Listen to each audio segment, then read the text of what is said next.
Good evening, wanderer. May I ask, are you ready to dive into the ancient ocean where the giant serpent rests and find out who he really is? A monster or a guardian of the world? Now tell me what time it is where you are and from which corner of the world you are listening to this. To fully immerse yourself in this story, relax your body completely, dim the lights, and enjoy. Now, with a slow inhale, step with me into the hush between star and wave, where the north opens like a dark shining door. Night folds like a velvet cloak over the far north, and the air smells of salt and iron and snow that has not yet fallen. Between wave and star, an older voice than any human throat begins to speak. It cradles the roots of cliffs, weighs constellations in black water, and reminds the earth of its circle. Listen, and you may hear the slow syllables of a boundary being drawn, a long unbroken curve that hums under every shore. That hymn is a body. The sagas name that body Jormungandr, the great girdle of the earth, the mid-encircler whose scales hold drowned auroras like captive flames. Once, the elders say, it was no circle at all, only a coiling child, slick with birth tide and heavy with a wisdom no cradle could hold, born where trickery and iron will parted the shadowed pines, cast from halls of gods into a wide and pitiless sea. The serpent learned the grammar of waves before it learned the grammar of wrath. It lengthened as seasons unspooled like wound thread, fish turned aside at the rumour of its passing, down the sloping trenches where lantern creatures bloom, and stones remember comets. Jormungandr made its bed. Above, men kindled beacons and named capes. Below, it counted tides the way a sage counts prayer beads, each wave a bead of breath, each breath a note in a low, revolving psalm. The gods, who measure fate by hammers and oaths, felt the horizon tilt when the circle first closed. For when the serpent's head met its tail, a hush went through undersea forests and shoals like wind through long grass. The world held itself as if in a careful breath. Midgard, ringed and girded, sensed a new boundary like a belt drawn on a winter cloak, keeping warmth in and wildness at bay. Ships moved with a fraction more courage within that unseen arm. Even storms learnt manners at the rim of that patient circle. Jormungandr felt both sides. The tail in its mouth was comfort, the known taste of self, salt and iron and cold bark, and the ache that comes of restraint. Around the coasts of Midgard, tempests came and went like moods, and the serpent's slow turning kept them from breaking the world like crockery. It was not mercy alone, but craft to hold without crushing, to bear without breaking, to circle without strangling. With no teacher but pressure and time, it practiced the art of gentleness, vast enough to cradle continents. Somewhere within the long cathedral of its ribs, a heart learned patience that could outlast pine forests and the reigns of kings. Above the wave line the gods walked coasts in their travel cloaks, smelling of wet wool and iron. Among them strode a thunderer with storm in his beard and a hunger for endings shaped like beginnings. He heard fishers speak of a horizon that lifted and undulated, of keels plucked by something vast like a hidden harp. In dreams he saw a curve of shadow like a scythe laid across dawn, and woke with brine on his tongue. The deep spoke the serpent's name.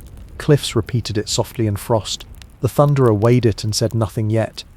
But the sea is not a hall where calls echo cleanly. It is a monastery of slow acoustics, and Jormungandr was busy instructing tides and reading the long scripture of silt. It heard the call as one hears a bell through snow. The serpent, though enormous, knew smallness then, the smallness of a single decision, of a turn of head, of a loosening or tightening of teeth. So it breathed, and the world breathed with it. Islands drew a finger's width nearer to their neighbours. Fjords deepened by a man's height. In the dark, volcanoes dreamed of lantern work and sent red assurances through miles of water. The aurora spread her shawl and combed green light into the ocean, and for a heartbeat the sea forgot it was not sky. In that mirror the serpent saw itself not as jailer, but as seamstress, stitching land to sea, day to night, silence to thunder. Every stitch was a tide, every knot a law. On a certain coast, a child with a driftwood flute played to gulls arguing along the tide line. The tune was a loop, a simple circle that coaxed the wind to sit and think. The serpent heard this too. Even distances have windows, even depths have doors. The low swell rolled in and broke without breaking, lifting seaweed like hair in a bath. The child laughed, and the laugh travelled far, and the far answered with a hush that felt like blessing. Thus the circle held, and within it, stories multiplied like stars scattered by a generous sleeve. Farmers timed seed to the whisper of tides. Sailors read omens in the silver of fish. In the undersea dark Jormungandr archived these motions in its long memory, not counting them by profit but by pattern and peace. Yet somewhere in one coil a question turned with the friction of thought. How long can a circle remain a circle when watched by a hand that loves to test its edges? There would be a day, said the oldest stories, when thunder would fish the deep and the circle would open like a wound and like a flower. But prophecy is a kind of weather. It forecasts a climate, not a minute. Tonight is not that day. Tonight the serpent presses its teeth a fraction softer into its tail, and the world sighs as if tucked. Above, a star draws a white rune that means both danger and gift. Below, currents recite their scripture, and the child's looping tune fades to a thread of sleep. Somewhere beyond the line where sky and water trade names, hammer rests, a hook waits, and the circle hums, patient as the dark between waves. And the hook quiet as a hidden star, waited while the circle moved with the slow tact of ages. Beneath that rim the serpent drifted, not asleep yet softer than waking, reading currents with the inward gaze of one who has learned to carry worlds without complaint. Memories trembled like blue fire along its flanks. From those wandering sparks rose shapes older than speech, a hall of timber and smoke, a winter blue morning, a cradle that was never truly a cradle. They called the question a child. They called its mother the woman of iron wood, strong as bark after fire, whose solitude was a tundra where rare flowers thrive. In that union something coiled before it knew its shape. It blinked at the world, and the world withdrew, as if the pupil of night had opened inside day. The new life tasted air and found it thin. It tasted salt and found it truthful. They saw in the glittering newborn a forecast hammered into iron runes, that belts can become stranglers, circles become prisons, patience become siege. So they lifted the slick length, felt the weight of omen in their arms, and walked to the last black step where land surrenders to sea. A word fell like a stone, gravity took the rest. The ocean rose to meet its new student. Down it went, past humming shelves and slow umbrellas of drifting bells, past bones arranged like pale orchards and valleys where the crust breathes fire through sleep. Pressure, which crushes lesser vessels, shaped it as a potter shapes clay. The serpent learned not to break but to yield, not to stiffen but to stream, not to lash but to listen. Every lesson arrived as a tide measure, every correction as a change in temperature, every blessing as a vast quiet room. Growth was not a ladder but a spiral. It learned that spirals are circles that remember where they have been. It lengthened with winter and did not shorten with spring. Fish became punctuation in a tale it told itself. The first time its body brushed its own tail, it felt the equilibrium of the moon finding its phase. The first time it held that tail, it felt the burden of an oath. Within the roundness of itself, it discovered geography. Mountains above became freckles on a skin of water. Continents were seams it could stroke with a tide. The circle was not a fence for others alone, it was a discipline for the serpent. Holding its own edge, it held desire. Teeth met tail and sharpened inward to patience. It discovered that the world does not ask for guardianship in words, it asks by continuing. It answered by continuing also. Among the gods, the Thunderer kept counsel with his silence. He was kin to endings that looked like doors. He was a friend to straight lines and well-placed blows. The thought of a circle he could not cross set a grit under his tongue. He watched fishermen mend nets at dusk and studied hooks as if they were letters from an older alphabet. He listened when old women rinsed kettles, and muttered that the sea had grown courteous. He wished to test the seam. The serpent felt that wish as a faint tightening along the horizon, the way a sleeper feels light through eyelids. It was not yet enmity, more a measurement, a hand's breadth laid against a boundary. In its ribs the patient heart counted. Here, said the Count, lies the difference between being shunned and being spared, between being banished and being chosen. Rejection had cast it down. Acceptance had made the depths a home. From this double knowledge flowed a stillness stronger than iron, the stillness of a gate left open because there is strength enough to leave it so. Once, during a winter when whales sang in a minor key, the serpent rose nearer the ice. It wanted to smell snow, a scent like clean parchment. It broke the surface, and the night broke with it, stars shattering on its back in scattered lanterns. In that meeting there was neither terror nor worship, only recognition, two shapes in the law of cold. Origins do not end with their own telling, they continue as habits and vows. The serpent's vow was simple in form and immeasurable in cost. Such pretending allows harvests and lullabies and cities with bread ovens warm before dawn. Within that vow was a quiet joy, the joy of a craft practiced without applause. And yet there are oaths that draw challengers, as lakes draw geese. Somewhere a giant sharpened a cleverness, somewhere a boat was plain to a blade, somewhere a line was braided out of guts and suspense. The The serpent tasted these doings in the chemistry of the sea, the way a reader tastes weather in the smell of ink. It understood that curiosity is a tide as strong as hunger. Far below it held its tail a shade more surely, and offered no refusal and no consent. Around its coils drifted the lost tools of ages, antler combs, bronze knives, a child's wallstone, each borne by the slow mill of currents toward the rim of the world and back again. They touched its scales like pilgrims laying hands on a shrine, left nothing, took nothing, taught a little. In their circling the serpent recognized its own lesson returned. The thunderer's patience is a gathering storm that brightens water before it breaks. Far beneath, the serpent listened to volcanoes murmuring like red beehives and heard the earth pronounce its slow yes. It answered by breathing. The breath moved as a ring of swell that touched all shores, a caress that taught even rocks to expect habit. In this way the world kept time with a heart it could not see, and the heart learned to bend without breaking. At the edge where names trade places, the hook did not sleep. It merely waited with the patience of tools. And waiting, too, is a kind of prophecy. The sea narrowed its gaze. The circle hummed. Somewhere in the long corridor of the serpent's body, a note changed key by the width of a hair, and the horizon, hearing it, leaned forward to listen. The hook kept waiting. The horizon leaned forward, and the serpent felt the gaze as surely as one feels the warmth of a fire without touching it. Its coils shifted deep beneath layers of darkness where light becomes a memory. Pressure rested upon its body like stone upon stone, yet within that weight the serpent knew freedom, for it had made of the sea a dwelling vast enough to forget rejection and large enough to remember destiny. To circle is to breathe with the earth itself, and Jormungandr breathed with care. Each inhale pulled in stories carried by currents. Each exhale returned them polished like smoothened shells. Whales wove sonatas through its dreaming. Shoals of fish became commas in its meditations. Even the silence of the abyss turned into scripture. But silence is not always peace. From above, threads of attention were tightening. The thunderer's patience was never endless, though he masked it in the gait of storms moving across sky. He thought of the serpent as a question too heavy to leave unanswered, a mark left by fate upon the page of the sea. He was not alone in this thought.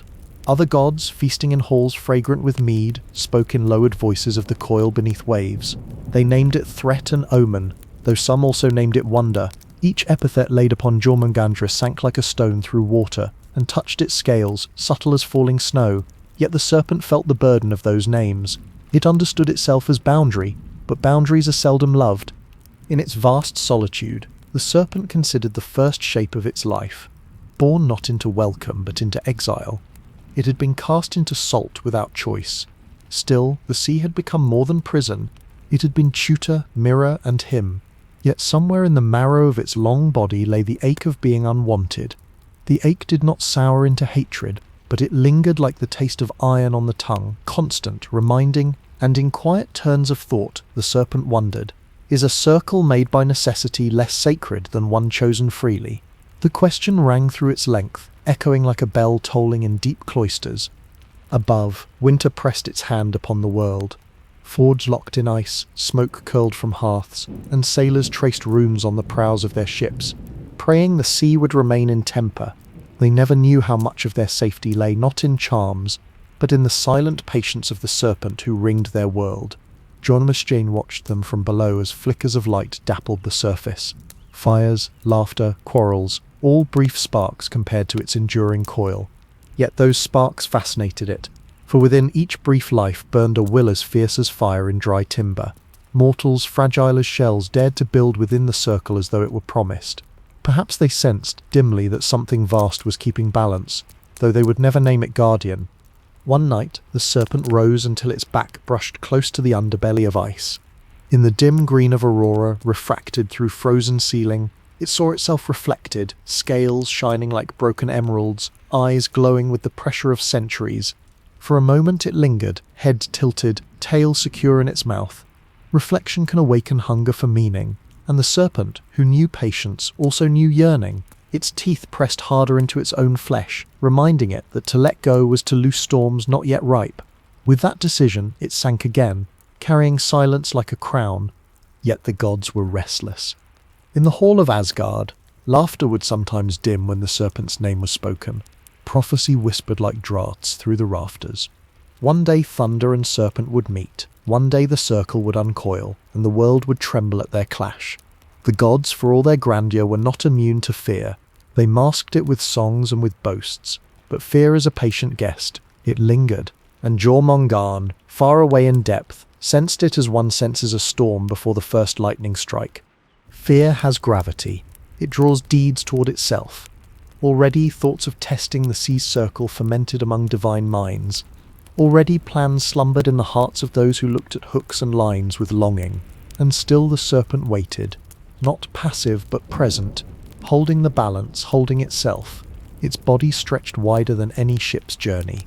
Yet its spirit dwelt in each small decision, to hold, to breathe, to endure. That endurance became the rhythm of Midgard's safety. That rhythm hummed across centuries like a drum no ear could hear, but every heart obeyed. And so the world carried on within its belt of scales, unaware that patience, even when vast, is not endless, for circles, though holy, can be broken. For boundaries, though steadfast, are invitations to those who dream of crossing. Far below, Jormungandr felt the subtle stirrings of such dreams gathering like storm clouds at the edges of time. It closed its eyes, and in its darkness the world continued to spin, fragile and whole, awaiting the moment when patience would be tested. In its darkness the world spun, and the serpent's patience spun with it, slow and steady as the grinding of glaciers. Time pulled differently in the deep. A single heartbeat of Jormungandr stretched across the rise and fall of whole kingdoms. In one beat a village grew from timber and sod. In the next, the same place was nothing but moss and smoke-stained stones.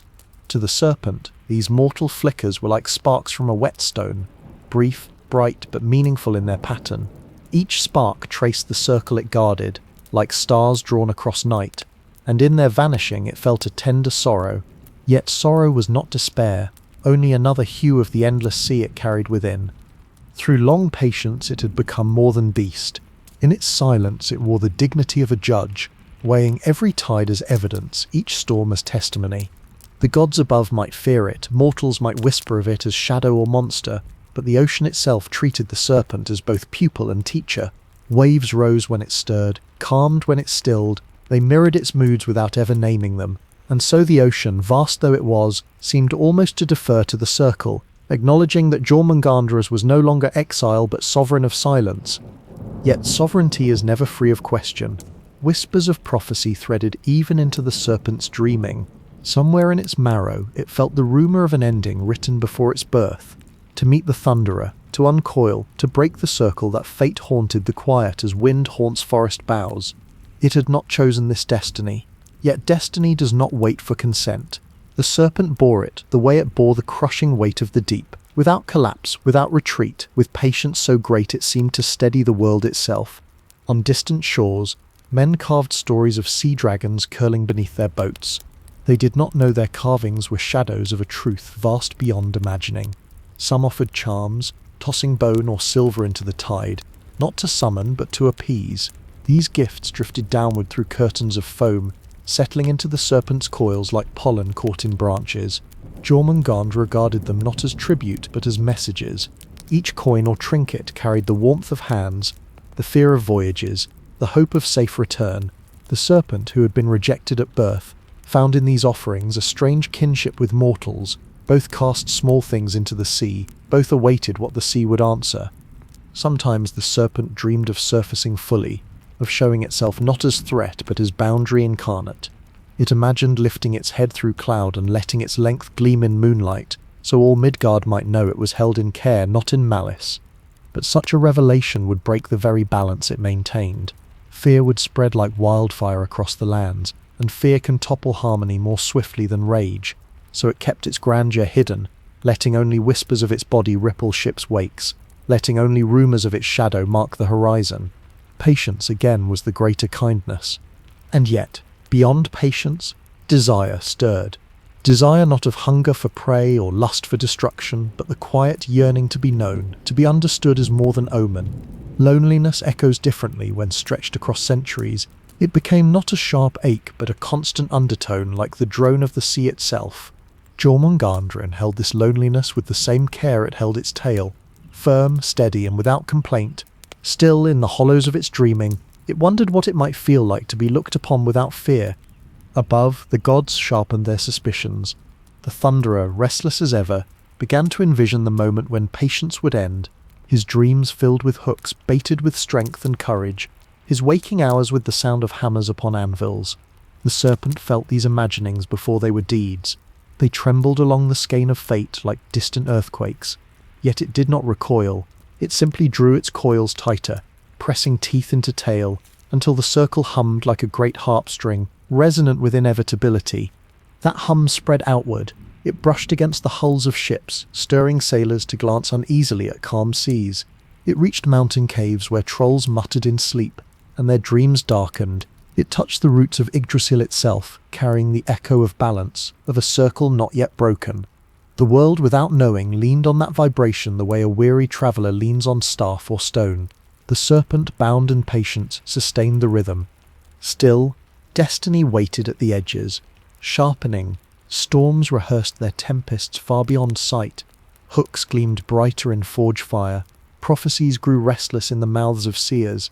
And in the deep, Jormungandr listened, its eyes two cold lanterns in an ocean without dawn, holding to its circle while sensing the weight of the day that would inevitably seek to unmake it.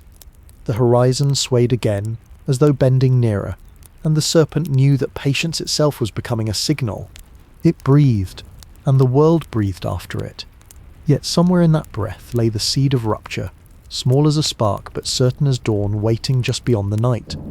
That spark, waiting beyond the night, was not only in the dreams of gods, but in the restlessness of mortals as well. For fishermen, though they prayed for calm seas, could not help but wonder what great power moved beneath their keels. Children along the coasts drew shapes of serpents in the sand, their fingers tracing circles without knowing why.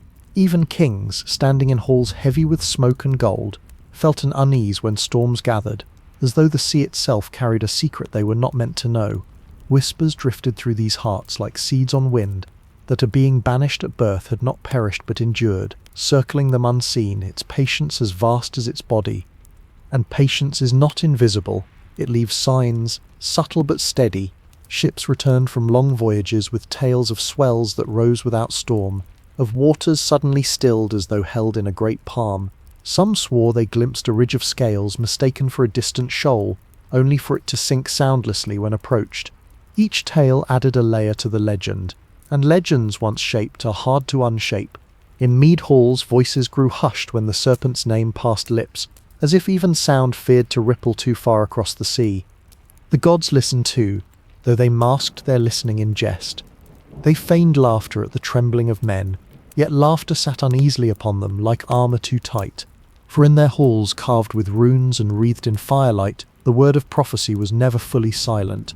They knew the serpent's end was bound to their own, that thunder and coil were threads of the same loom. Such knowledge is not easily born, and so they sought distractions, contests of strength, feasts long into night, ventures into mortal realms where they played at guardianship.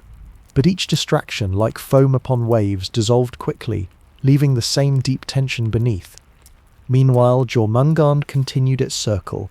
In the still dark of the ocean floor, it coiled around trenches that smoked with hidden fire. In those flames it read omens of upheaval. The earth, restless even beneath sea, seemed to murmur of change. The serpent pressed its body against stone that had never known sun. Listening, lava whispered of fractures, of endings that come not with sudden strike but with long, patient pressure. The serpent understood this language, for it too was a creature of waiting, and in that recognition it sensed kinship with the planet itself. Two beings of endurance, two circles that knew breaking would one day come. There were moments when Jormungandr lifted its head to taste the upper waters, where moonlight spread like silver silk upon the waves. In those brief ascents it felt the pull of air and the cold beauty of stars mirrored upon sea. Its tongue flickered, reading the night as easily as mortals read runes. It tasted thunder in the distance, the growing hunger of the one who waited with hammer in hand. Though it did not fear, it acknowledged destiny was not an enemy but a road already paved. To sense its nearness was to feel the tightening of a thread around the loom. On one such night, a storm gathered sudden and fierce. Lightning laced the horizon, and thunder rolled like drums of war. Jormungandr remained below, yet its body thrummed with each strike as if the storm were calling its name. In the violence above, the serpent felt the storm god's yearning, sharp and insistent. It closed its eyes, not in retreat, but in contemplation. Was this storm merely weather or rehearsal? Each boom of thunder echoed through its bones, not as challenge but as reminder: circles hold until they cannot. Mortals who sailed that night told afterward of a swell unlike any they had seen. Waves rose smooth and immense, not breaking, only lifting ships until the stars tilted and the sea seemed to breathe beneath them. Some fell to their knees, believing they rode upon the serpent's very back. Others swore they heard a hum beneath the roar of wind, a deep sound that steadied their hearts even as the sky split with fire. When morning came, their vessels, though battered, had not broken. They returned to shore shaken yet strangely reverent, their voices trembling as they spoke of the guardian hidden in the deep. Such tales spread, and with them, awe. Yet awe often walks near fear, and fear seeks to resolve itself in confrontation. The gods, hearing these mortal accounts, found their own suspicions sharpened. If the serpent could raise seas without malice, what might it do if stirred to anger? They asked themselves this in secret, for to speak openly of fear is to give it teeth. Still the question lingered in their minds, heavy as an anchor. Beneath, Jormungandr did not brood on anger but on balance. Its circle was more than instinct, it was vow. To break it prematurely would unleash chaos upon a world unready. Yet balance does not silence the call of fate. The serpent knew that one day its restraint would falter, not from choice but from prophecy's hand. Until that day, it would continue to hold, to breathe, to keep the world within its patient boundary. But patience, though deep, is not endless. Like the slow shift of continents, like the creeping approach of dawn, the hour of testing was drawing nearer, and in the waiting the serpent felt destiny's weight coil more tightly around it, as if the sea itself were whispering, "Prepare, prepare," whispered the sea, and Jormungandr obeyed in silence. Preparation for a being so immense was not measured in weapons or in sharpened cunning, but in the deep discipline of stillness. It steadied its circle, breathing so slowly that centuries passed like hours. Each tide became a rehearsal, each storm a test, each shift of current another lesson in endurance. The serpent's body was the horizon's secret scaffolding, yet within its heart there coiled an awareness that no scaffolding stands forever. The gods above could not match such patience. For them, time burned hotter, more quickly. Their feasts and quarrels blurred, yet the serpent's shadow remained constant in their thought. The thunderer, restless as always, sought proof of his strength in contests, in lifting monstrous weights, in chasing quarry across the worlds. But no feat silenced the question inside him, what lay coiled beneath the ocean's veil. His dreams returned to that circle, each night painting it larger, closer, more demanding. Waking, he masked his unease in laughter, but his hammer hummed in his grip as though longing for the blow, yet undelivered. It is said that one day the gods gathered in council, their hall glowing with golden fire, their cups filled with foaming mead. The serpent's name wound through their speech like smoke. Some urged caution, fearing to disturb the balance. Others urged testing, convinced that to ignore the serpent was folly. Each voice was like a wave, rising and falling, but the thunderer's silence was the weight around which all swirled. He said little, but his eyes burned with storms not yet loosed. Far below, Jormungandr felt their debate as tremors along fate's loom. It did not know words, but knew intention. The ocean delivered their unrest like a courier. Bearing the flavour of iron and fire, the serpent responded by pressing teeth deeper into its tail, until the circle hummed with quiet pain. That pain was chosen, a reminder of restraint, of vow. It had been rejected once, flung into these depths as burden, yet it had made of that burden a covenant, to guard, to encircle, to sustain. But even the most sacred covenant can tremble when fate itself leans against it. In the long galleries of the sea, strange omens began to stir. Whales sang in altered tones, their songs threaded with notes that bent toward lament. Fish moved in schools tighter than before, as though awaiting disturbance. Volcanoes beneath the water's skin breathed more urgently, plumes of smoke rising like questions too large to answer. Even the aurora above cast its green veil with new intensity, as if rehearsing for a grander display. Jormungandr noticed these signs, holding them like beads strung upon the thread of destiny, counting each in silence. Sometimes in moments of stillness, it wondered if prophecy could be refused. What if it released its tale not in rage but in surrender, letting the circle drift apart gently, dissolving like mist? Would the world crumble, or would it find new order without the clash foretold? Such thoughts lingered like faint light, but light fades quickly in the deep. Destiny, the serpent knew, is not undone by wishing. It tightened its circle again, vowing to hold until the hour struck from beyond its will. On distant shores, mortals marked the same omens without knowing their cause. Crops failed beneath sudden storms, rivers swelled, and fishermen returned with nets empty, though seas had teemed with life the day before. They carved new prayers into wood, set offerings afloat, and spoke of the deep as if it were listening.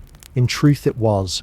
The serpent heard every ripple of fear, every murmur of plea, and though it did not rise, it shaped the water around those prayers, softening storms, guiding lost ships back to shore when it could, quiet mercies that went unseen, mistaken for chance, yet each a thread of care woven into the tapestry of its vow. But mercy did not still suspicion. For the gods, suspicion is seed enough, and seeds grow swiftly in the halls of immortality. Soon talk of testing the serpent became more than talk. Tools were weighed, lines spun, hooks forged from courage and cunning.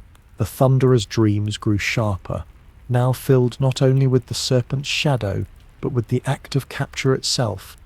He woke with salt on his lips, as though the ocean already touched him. His hammer sang louder in his hand. The sea grew watchful. Jormungandr felt the sharpening of intent. It did not thrash, did not flee, for where could it flee when its body circled the world itself?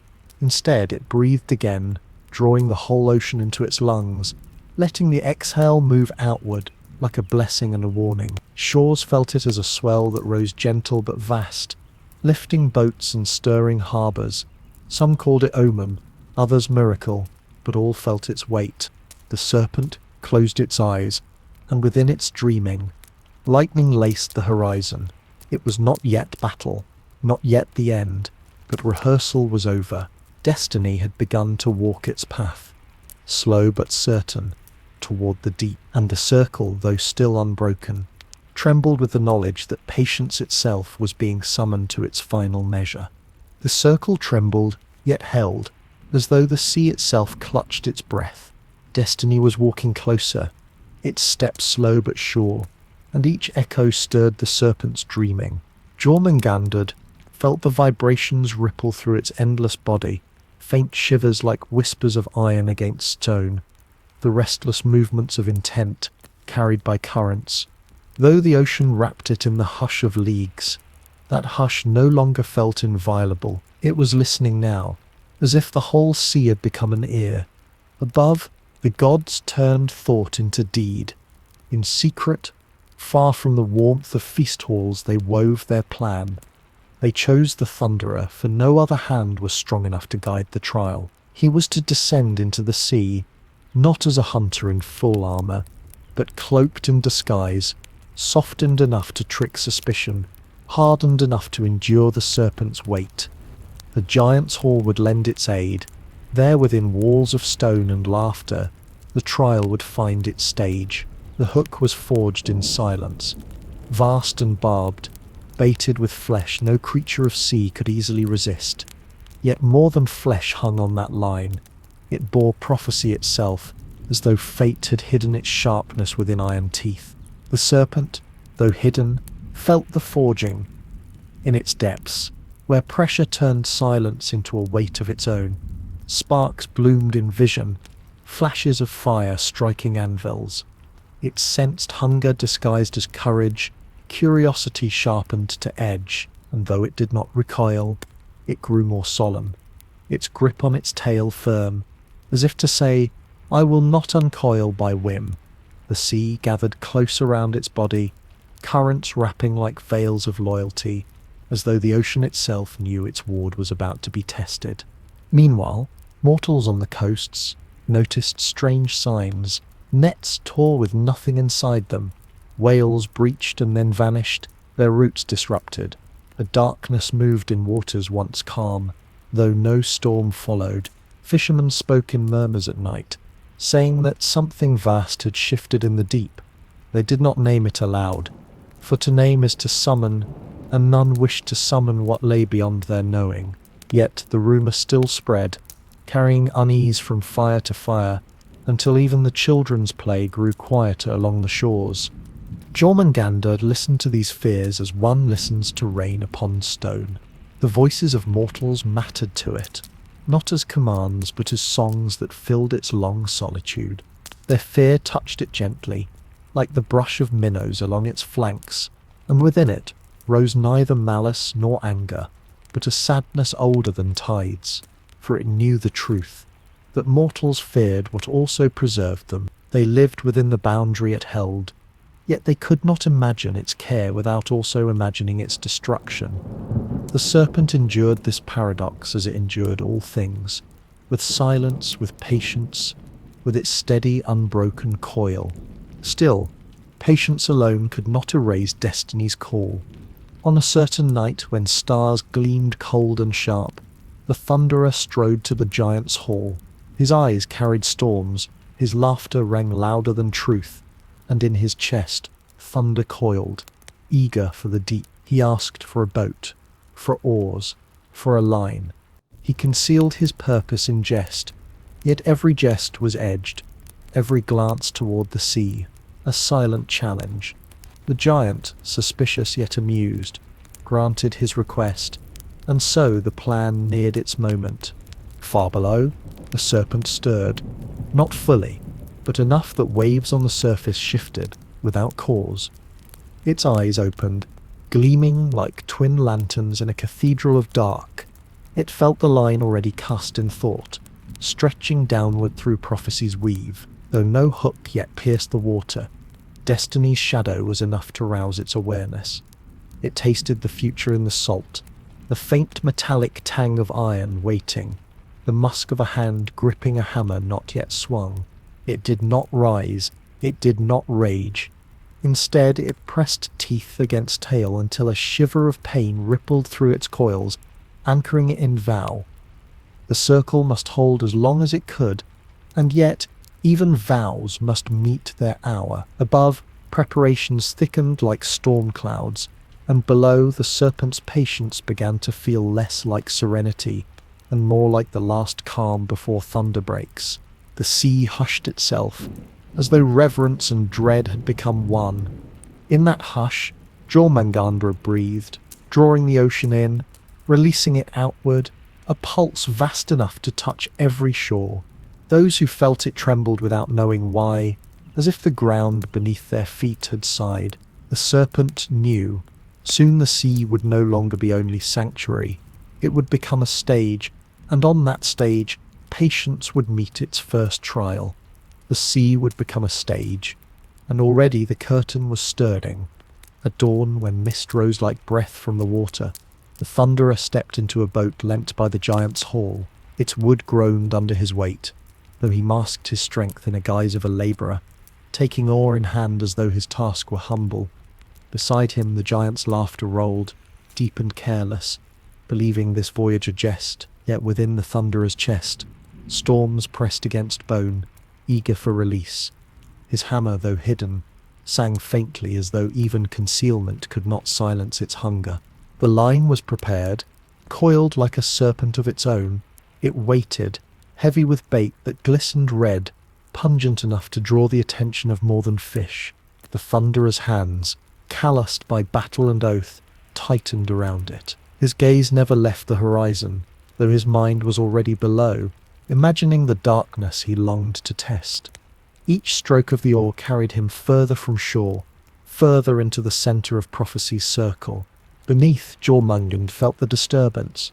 The boat's shadow was a small thing upon the vast skin of the ocean, yet the serpent sensed the intention braided into it. It tasted the sharp tang of blood on the bait, felt the vibration of forged iron trembling in the water, heard in the faint pull of the line the echo of destiny's thread.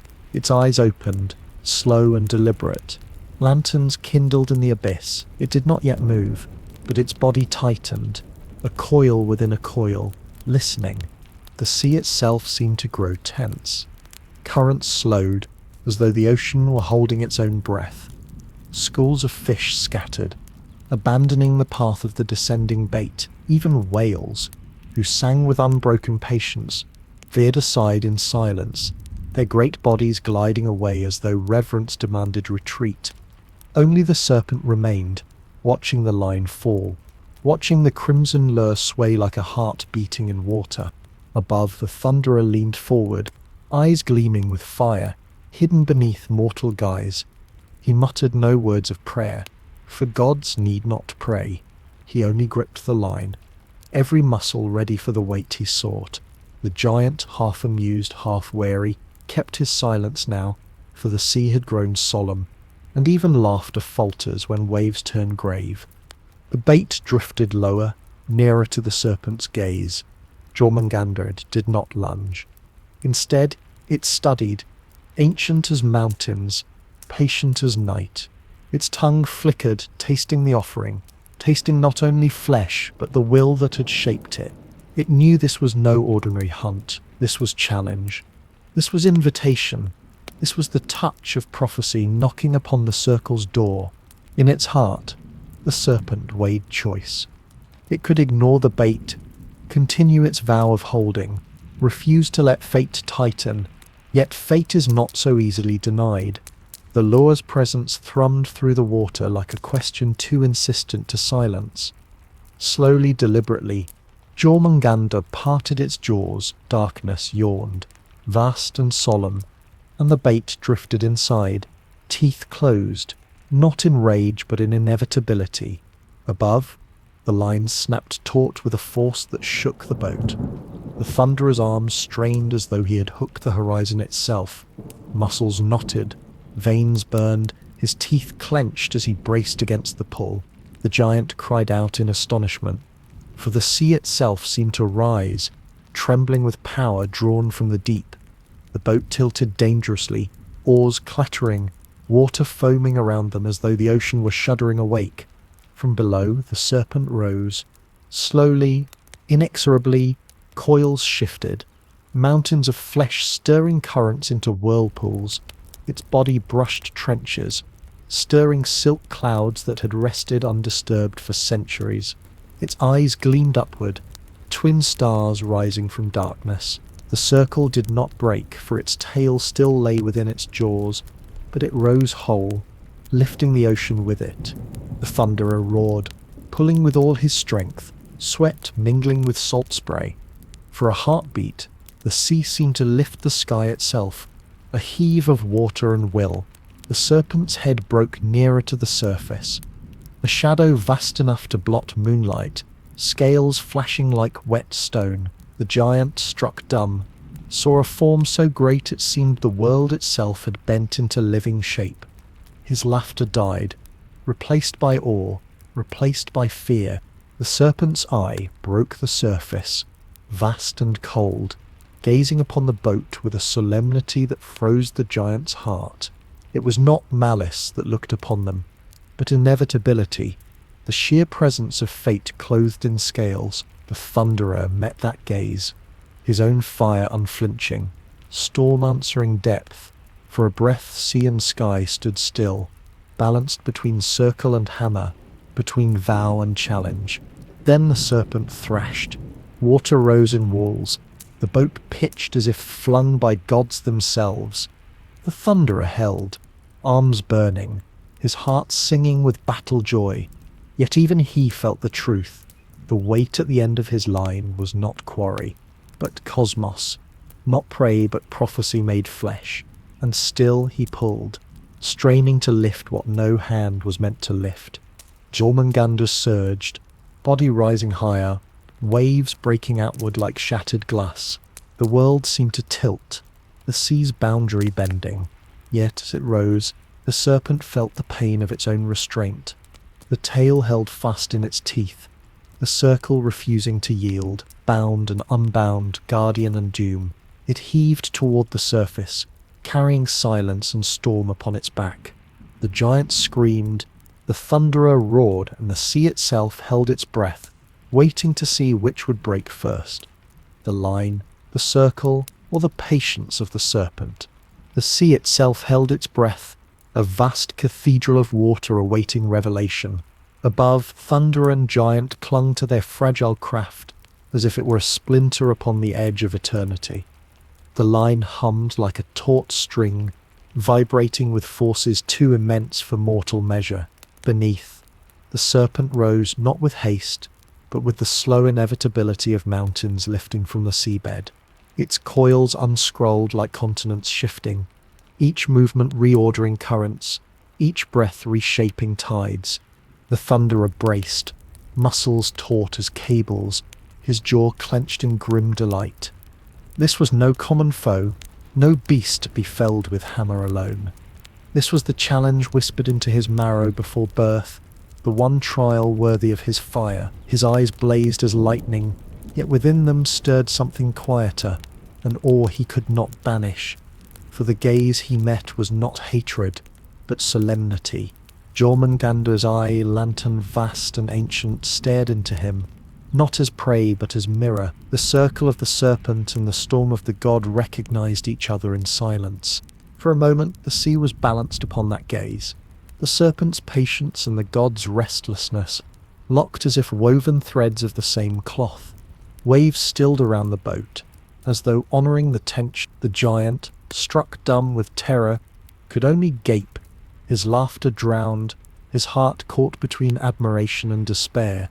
Never had he imagined a creature so immense, so absolute, rising from exile into presence. He thought of ridges mistaken for islands, of shadows mistaken for storms, and understood too late that such mistakes had been mercy.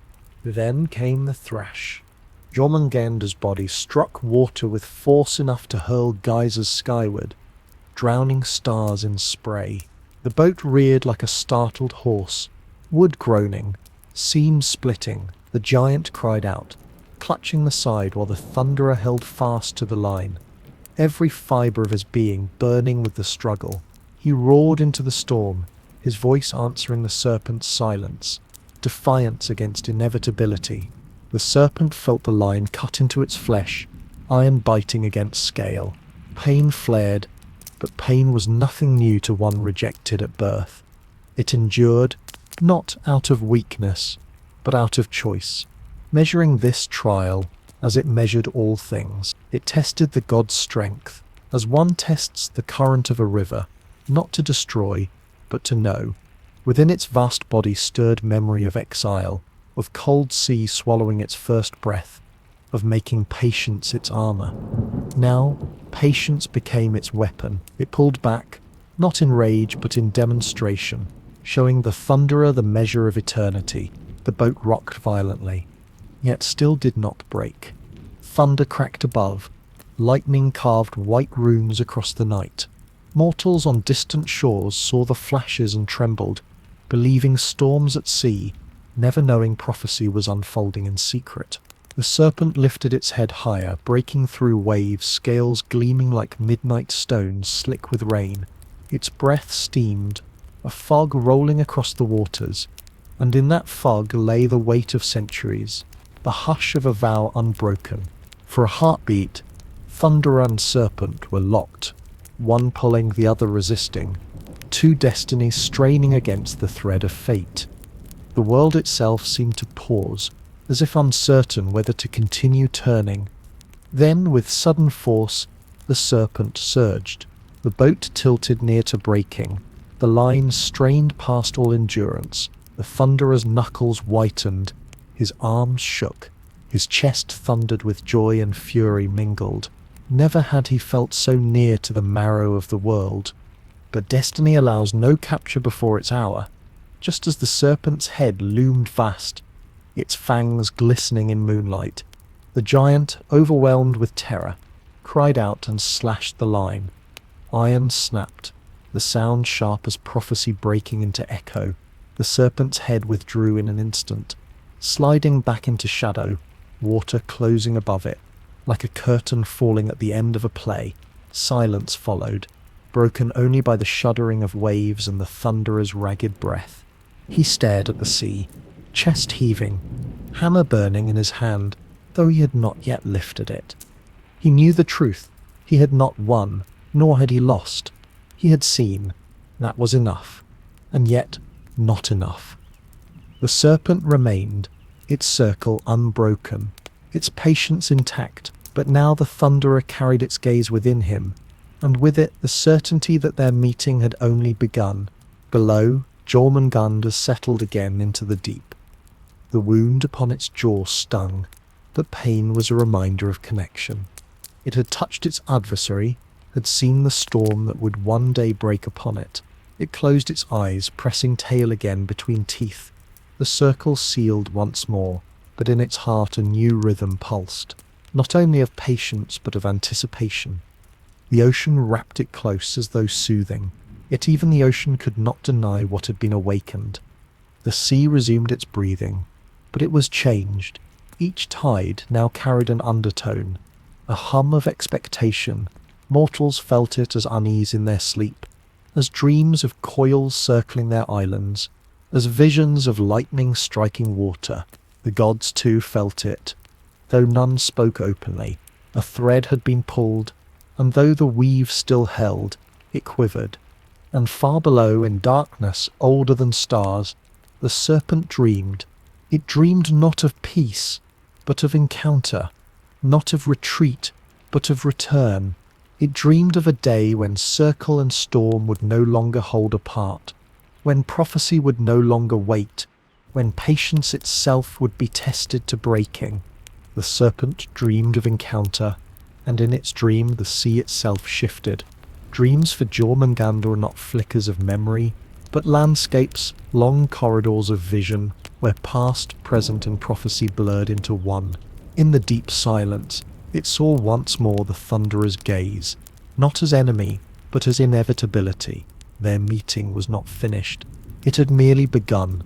The wound on its jaw throbbed faintly, a reminder that even patience could be pierced. Yet the ache was not only pain, but promise, a signal that destiny had touched it with iron and refused to let go. The ocean, ever loyal, closed around the serpent's vast body, soothing its scales with currents, brushing its wounds with salt that healed slowly, like time itself. But even the ocean could not wash away the memory.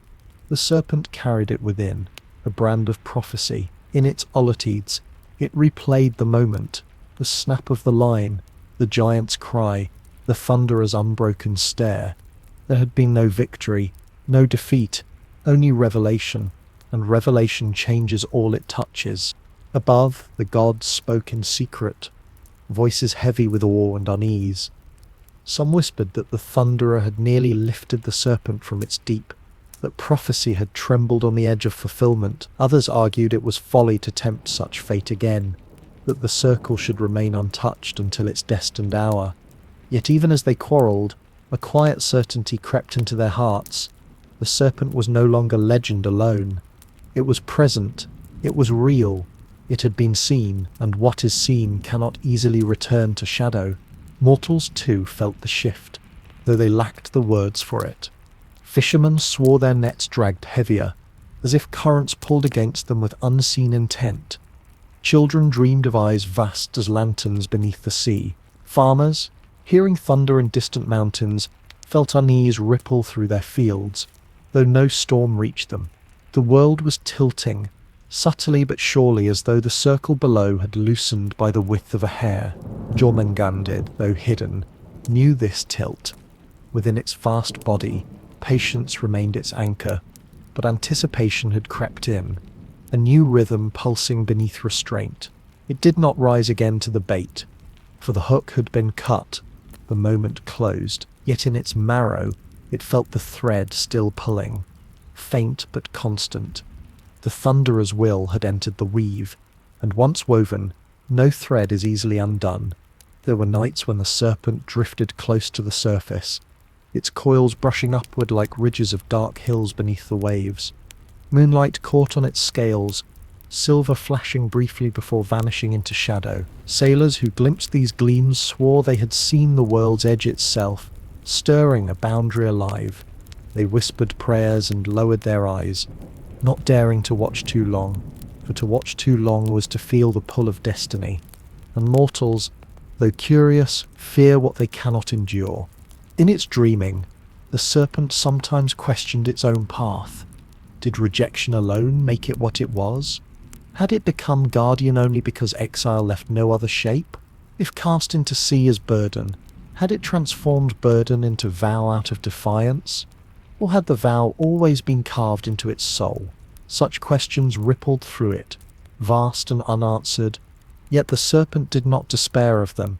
Questions, like tides, come and go, shaping shores even when no answer follows. The gods did not ponder so deeply. Their thoughts returned always to the clash, to the prophecy that thunder and serpent must one day meet in finality. Some awaited it with dread, others with grim anticipation. The thunderer himself, though he spoke little, carried the serpent's gaze inside him like a flame that would not dim. He knew their next meeting would not be in secret, nor ended by fear of giants. It would be open, vast, seen by all creation. That knowledge haunted him not with terror but with certainty. Far below, Jormungandr held to its circle, tail gripped still between its teeth, vow intact, yet patience no longer felt like pure stillness. It was a waiting charged with meaning, a silence heavy with approaching sound. Each tide carried not only the rhythm of breath, but the echo of what was to come. The serpent endured, but endurance now had edge. As if sharpened by memory of thunder's call, the ocean listened. The world listened. Even the stars, cold and far, seemed to bend their light more sharply upon the sea. And in the serpent's dreaming, the vision repeated, circle and storm, guardian and hammer, patience and fire, drawn ever nearer, each time it dreamed. The moment seemed closer, the silence more fragile, and still it waited, deep and vast, knowing that patience can cradle the world only so long before prophecy reaches out once more, demanding its due. Patience can cradle the world only so long. And in the serpent's stillness, there now dwelled a hum of expectancy, subtle as a tremor deep beneath stone. Jormungandr carried on its vow, circling Midgard in silence. Yet within its vast body, the memory of thunder lingered like an ember refusing to cool. That ember glowed whenever storms rumbled across the horizon, whenever lightning touched the sea with white fire. The serpent would feel the charge ripple through its coils, and in its hidden heart it knew. This was rehearsal, this was reminder, this was fate drawing nearer, breath by breath. The ocean, too, seemed altered. Its currents no longer meandered with innocent rhythm, but bent subtly, as though aligning themselves to a great event, yet unseen. Shoals of fish swirled tighter, their motions almost ritualistic, as if imitating the circle they did not comprehend. Whales sang lower, their voices resonant with sorrow, as though echoing a grief that had not yet come, but was already certain. Even the coral, those slow architects of colour, seemed to pale slightly, sensing in their still growth the weight of prophecy. Above, seasons turned, snow fell heavy upon mountains, then melted to fill rivers, which poured again into the sea.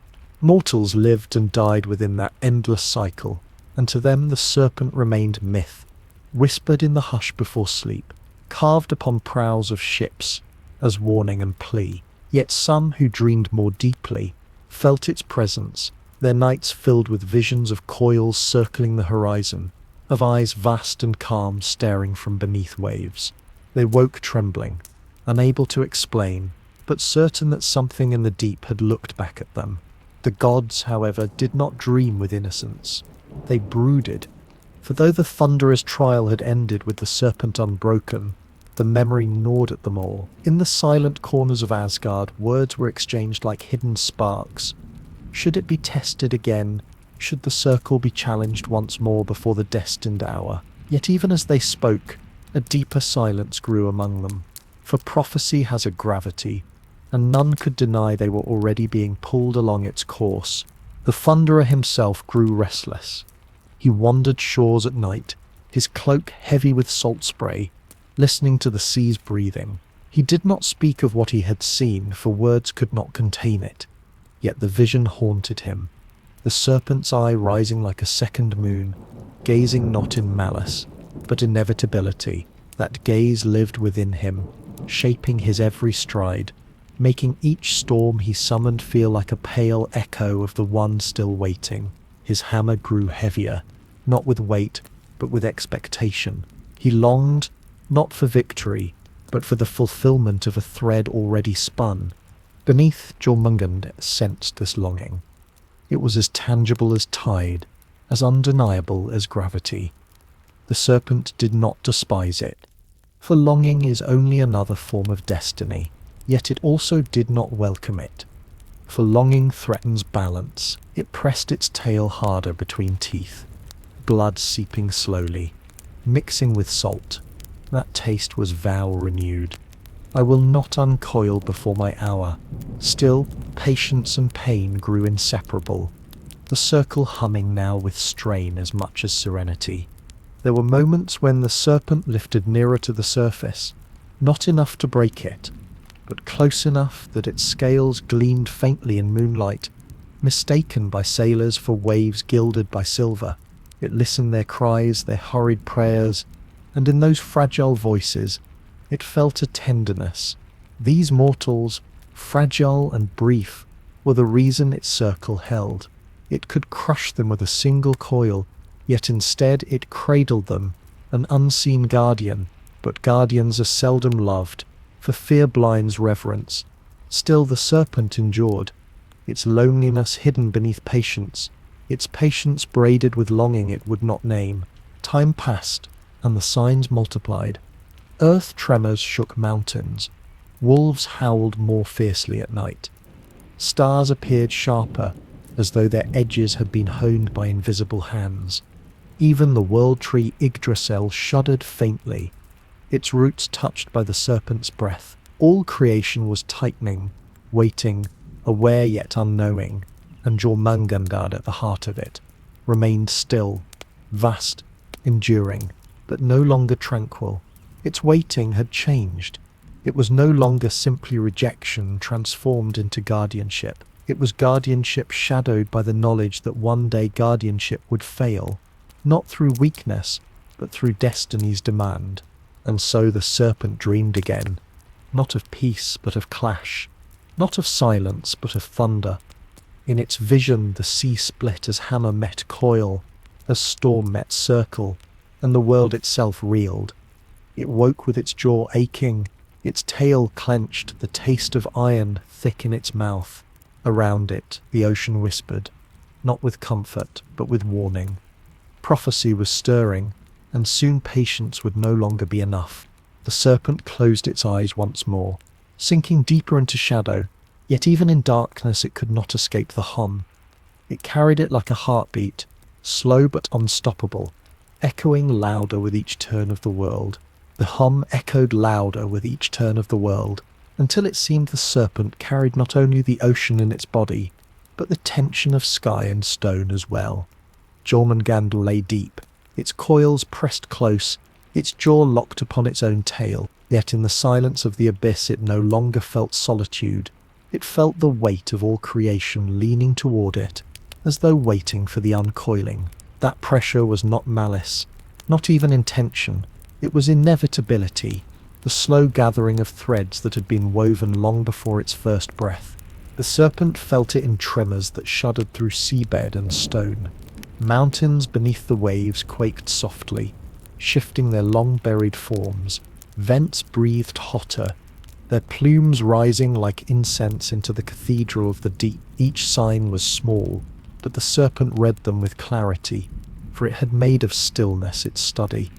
They spoke of alignment, of currents both earthly and cosmic drawing toward convergence. Above, the gods noticed these same signs, though they gave them different names. They spoke of omens, of wolves restless in their chains, of stars slipping subtly from their appointed courses. The thunderer kept his silence, but his eyes grew brighter, storms restless within them. The taste of the serpent lingered on his spirit like iron on the tongue, impossible to forget. He knew, as deeply as the serpent knew, that patience could not cradle the world forever. Mortals too felt the shift. Farmers saw crops wither, though rain had not failed. Sailors returned from sea with haunted faces, whispering of waters too calm, horizons too watchful. Children woke from dreams of scales brushing against their skin, of coils tightening around their villages, like the embrace of something vast. Their mothers hushed them, but the unease spread like smoke, drifting from hearth to hearth. Without knowing why, the people of Midgard began to walk more softly, as though fearing to disturb a slumber not their own. Jormungandr listened to these murmurs, though they never reached its ears in words. The ocean carried them, folding them into its endless tides, delivering them to the serpent as flavors of fear and hope intermingled. It knew the mortals feared it, yet it also knew it had been their shield, its circle holding storms and keeping balance. The paradox weighed upon it, pressing as surely as the sea pressed against its scales, to be guardian and doom in one body. This was the burden of its existence. It bore it without bitterness, but the ache of it never left. There were times the serpent drifted upward, rising through leagues until moonlight touched faintly upon its back. It would hover there, just below the surface, listening to the creak of ships, the laughter of sailors who never knew how close they floated to its patience. It would watch stars mirrored in the water, twin lights above and below, and in that reflection it sometimes felt less alone. Yet always it sank again, for to reveal itself fully was to break balance, to let fear undo the very vow it kept. In its long solitude, Jormungandr reflected upon the circle it made. Was it prison or embrace? It had taken rejection and shaped it into guardianship. But the question lingered, had it chosen or merely endured?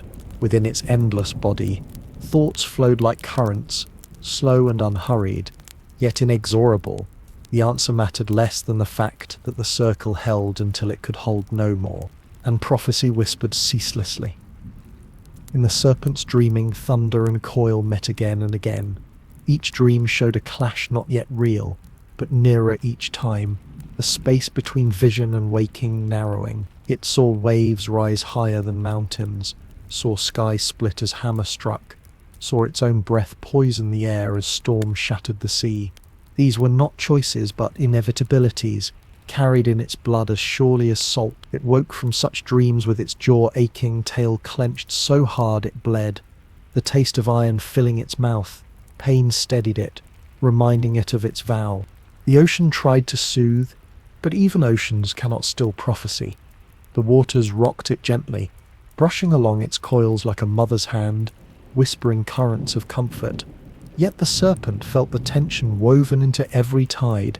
The sea too was waiting. The world tree trembled in its roots. The stars whispered sharper, and wolves howled with voices that seemed to echo even beneath the waves. All things were converging, and though the serpent still circled, it knew the circle was becoming fragile, its wholeness stretched thin. And so Jormungandr endured, eyes closed, body vast, patience greater than centuries, yet carrying within it the quiet knowledge that patience alone was no longer shield, but countdown. Each breath became heavier, each tide more laden with the inevitability of what must come. And still it held, still it circled, for as long as it could.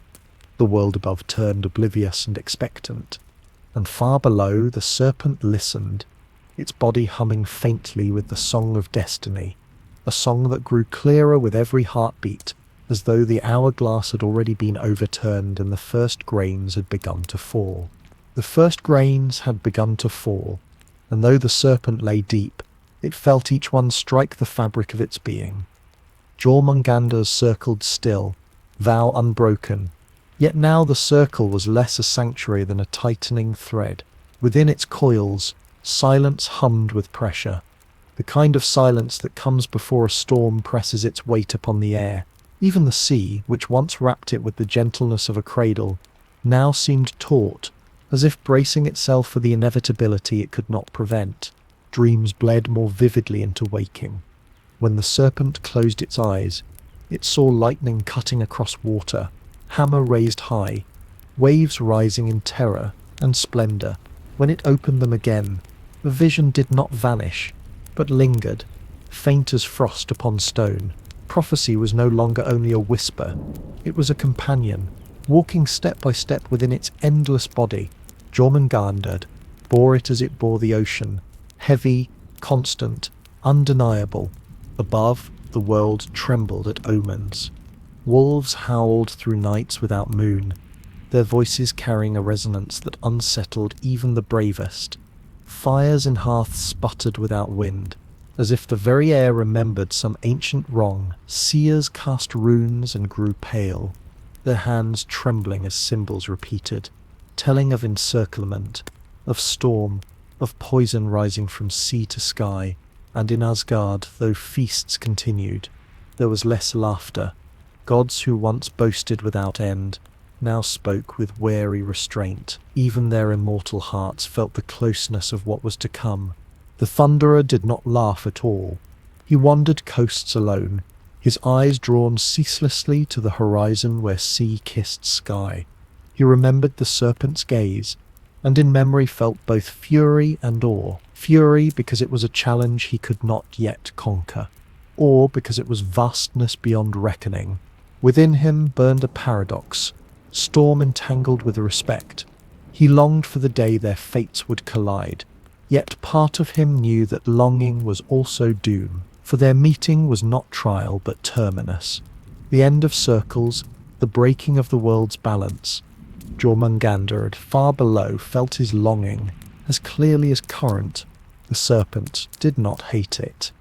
In truth, it almost understood, for had not its own exile been transformed into longing of another kind, the longing to be known, to be accepted not as threat, but as guardian? In that silent kinship lay tragedy. Serpent and storm bound by fate, yet never by choice, each carrying within them a yearning that could only be fulfilled in destruction. The Serpent pressed tail harder between teeth, until blood mingled with salt, staining the water faintly around its jaw. That taste was vow, bitter yet steady. Still I hold. It told the sea, still I circle. Yet deep within, where even the ocean could not hear, another voice stirred. How long? For patience, though vast, is not endless. Even stone cracks beneath the weight of time. On distant shores, mortals lived as mortals must, sowing, reaping, loving, fearing. Yet their lives began to tilt under unseen weight. Children were born with eyes that seemed to watch the sea before anything else. Dreams of coils and storms spread through villages like contagion. Elders muttered that the deep was shifting, though they dared not speak the name aloud. The Serpent felt their unease as it felt tides and storms, and sorrow brushed through its body like cold wind. It had never sought to be terror, yet terror clung to it as shadow clings to flame. The sea grew darker in its depth. Creatures that had swum freely now hid, their motions subdued. Even the whales sang less, their voices cautious, as though reluctant to awaken what already stirred. Jormungandr moved slowly, each coil deliberate, as if every motion risked unraveling the fragile peace. It had become monument as much as being, a boundary not only of water but of time itself. And time was leaning closer. The Serpent knew it in every vibration, in every shiver along the spine of the world tree that brushed its coils. The roots trembled faintly, whispering of strain. Stars flickered with unnatural sharpness, cold eyes reflecting inevitability. Wolves strained at their chains, and the sound of their hunger carried even into the ocean's silence. All creation seemed to be leaning toward the Serpent, pressing it toward the hour when the circle must finally uncoil. Yet still it held its vow like iron and salt, guardian and doom, exile and sovereign, silence and prophecy. These were its truths, carried not as burden but as essence. It closed its eyes, breathing deep, letting the ocean pour through its body as comfort and reminder. The world above might quiver, gods might brood, mortals might fear, yet for this moment the circle endured. But in the marrow of its dreaming, thunder drew nearer. The hum of inevitability grew louder, clearer, more insistent, until even the Serpent's patience trembled with its rhythm. And though it did not rise, though it did not release its tail, Jormungandr knew the hour was no longer distant. It was approaching, slow as tide, certain as dawn, unstoppable as prophecy itself. Unstoppable as prophecy itself, the hour crept closer, and the serpent felt its shadow stretch across every depth it circled. Jormungandr still held to its vow, jaw locked upon tail, the circle whole. Yet within, tension coiled tighter, as though every breath it drew compressed eternity into a single moment waiting to break. Its body hummed with the weight of silence too long endured, and that hum spread outward, touching waves, skies, and even the roots of the world tree, which shivered faintly as though windless yet moved. In the halls of Asgard, omens multiplied like cracks in stone. Fires guttered though no breeze stirred them. Mead foamed over vessels without cause. Seers spoke in half voices of the circle beneath the waves, and though none named it aloud, all knew the truth their words skirted. The thunderous silence grew heavier than any storm, for though he did not speak, all saw the fire in his eyes, the storm unspilled upon his tongue. He wandered nights without rest, pacing along coasts, hammer hidden beneath cloak, yet singing faintly as though the metal itself longed for release. Mortals, too, felt the deep unease. Shorelines shifted with tides heavier than memory. Boats rocked even in still harbours, their ropes straining as if pulled by unseen hands. In their dreams, villagers saw coils vast as continents, scales gleaming like darkened moons, eyes staring with patience more immense than their fear. Children woke weeping, mothers hushed them, fathers stared long at the sea, their faces drawn. Without knowing, they all leaned closer to destiny's thread, tugged by the same current that moved gods and serpent alike. Beneath, Jormungandr contemplated the paradox of its existence. Rejected at birth, it had become boundary, guardian of balance, circled not out of malice, but necessity. Yet now that circle trembled beneath the hand of fate, destined not to endure forever but to break in the hour appointed. The serpent wondered, was patience ever truly its own, or had it only been waiting on prophecy's command? Did its vow spring from choice, or was it written before the ocean ever cradled its body? Such questions coiled like eddies within it, heavy but unanswered. The sea around it whispered uneasily. Currents swirled against their usual patterns, as though stirred by forces larger than tide or moon. Schools of fish darted with sudden panic, scattering like sparks before a flame.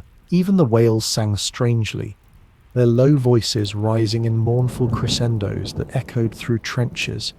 These sounds carried into the serpent's vast body, filling it with sorrow more ancient than rage. For though it knew it must one day uncoil, sorrow clung to the knowledge that breaking would mean loss of mortals it had shielded unknowingly, of silence it had cherished, of balance it had sustained. Yet prophecy does not weigh sorrow. It only moves forward, steady as the march of seasons, and now those seasons seemed to quicken. Winter's chill came sharper, its winds howling as though echoing some deeper howl far beyond mortal hearing. Wolves strained at their bonds, and though they did not yet break, the sound of their hunger rolled across the land, carrying into sea foam and salt air. Jormungandr felt it, a vibration that rattled its very marrow. The song of wolves was not foreign, it was kin, born of the same doom, bound in the same weave. The serpent's eyes opened in darkness, twin lanterns unblinking. It gazed into black water that held faint sparks of light from creatures drifting like embers. Those embers swayed in rhythm with its breath, small lives held within its circle. In their fragile glow it saw what it had preserved, the tiny miracles of existence continuing, because it had endured. That sight deepened its sorrow, for it understood that preservation would not last. Guardianship was never forever, it was only delay. One day the circle must release, and when it did, even those embers would scatter. Still it held. Its jaw ached, blood mingling with salt, pain familiar now as tide. Yet in pain there was purpose, and in purpose, stillness. The serpent had become master of waiting, yet it knew waiting itself was thinning, like ice stretched too wide across spring rivers. Every dream it dreamed of thunder's hammer was sharper, nearer, almost indistinguishable from waking. And when dream and waking merge, there is no waiting left, only the act itself. Above, stars blazed sharper, cold witnesses to what stirred. The horizon darkened often without storm, as though sea and sky rehearsed for the hour they would split. Mortals muttered of ill omens, gods brooded in silence, wolves howled, and roots trembled, and Jormungandr, deep in its solemn circle, listened. The hum within it grew louder, undeniable, a song not of choice but of fate. It breathed, and the ocean breathed after it, vast and heavy. Each exhale spread across the world as unseen swell, touching every shore. Those who felt it shivered, though they could not name why, for within that breath lay a promise, quiet yet unbreakable. The circle would hold only until the appointed moment, and no longer. The circle would hold only until the appointed moment, and no longer. Jormungandr felt this truth tighten within its bones, as if fate itself had wound cords around its body, drawing them ever tauter. Still it circled, patient as the tide, yet patience was no longer ease, but strain. Every breath pressed against inevitability. Every heartbeat echoed prophecy's drum. The serpent endured, but endurance itself had become a kind of sorrow, a weighting heavy, the stone upon the chest. The sea reflected this strain. Where once currents flowed smooth, now they jolted, colliding in strange eddies. Storms brewed with less warning, their tempest rolling in as if drawn by unseen command. Creatures of the deep shifted uneasily, their migrations confused, their songs discordant. Even the whales, keepers of steady hymns, filled the water with restless cries, their voices pitched higher, as though calling out in dread to something too vast to answer. Jormungandr listened, but what comfort could it offer when comfort itself was unravelling? Above, the gods could no longer hide their unease. Feasts rang hollow, laughter faltered, and the halls of Asgard filled with silences long and sharp. The Thunderer's gaze grew more distant each day, his thoughts tethered always to the horizon. He wandered the earth's edges, hammer in hand, though no foe dared cross him, as though searching for the moment that still held itself back. His kin watched with unease, for they saw prophecy glimmer in his eyes, saw that he carried the serpent's gaze within him still. They whispered, but whispers change nothing when fate has already written its script. Mortals too began to walk in shadow of dread. The sea that had once fed them grew harsher, taking ships with sudden fury, then calming without reason. Dreams of coils spread wider, no longer haunting only children, but seizing elders and warriors alike. In villages, people built fires higher, offered more sacrifices, carved runes into stone and wood as if words could anchor them against a tide they did not see. Yet none of these gestures stilled the unease, for unease was written in the very air, in the weight of clouds, in the silence that followed storms. Beneath, the serpent pressed its tail harder against teeth, jaw aching, blood seeping into salt. The taste was bitter, metallic, constant. It was vow and wound at once, promise and punishment braided together. How long? The serpent asked itself, though no answer came. Was guardianship noble, if it could not last? Was patience sacred if it ended only in destruction? These questions echoed through its immense body, and though no voice replied, the silence was answer enough. Waiting was not escape. It was the prelude, and yet sorrow did not fully eclipse wonder. At times the serpent lifted nearer to the surface, eyes catching glimmers of moonlight refracted into silver pathways upon the water. Stars above mirrored themselves in waves, and Jormungandr gazed at them, feeling kinship in their cold watchfulness. Stars endure longer than any life, yet even they fade. Nothing, not sea, not sky, not serpent, holds forever. This truth the serpent knew, and in knowing, it found a kind of still dignity. Prophecy's nearness did not diminish the serpent's care for what lay within its circle. It still steadied storms when it could, its vast presence calming swells that would have shattered villages. It still bore silence to cradle fragile lives, letting mortals harvest fish and raise children in fleeting peace. These quiet mercies were unmarked, unseen, mistaken for chance. Yet the serpent gave them freely, even knowing they could not last. That too was part of its vow. But mercy could not stop the march of fate. In the halls of gods, wolves strained louder at their chains, and the sound carried across realms. Flames leapt higher than kindling should allow. Wind blew colder than seasons ordained. Each omen was a footstep, and each footstep fell closer. Jormungandr felt them in the quiver of its coils, in the tremble of seabed and stone, in the pull of tide more forceful than moon alone could summon. The circle held, but the circle trembled.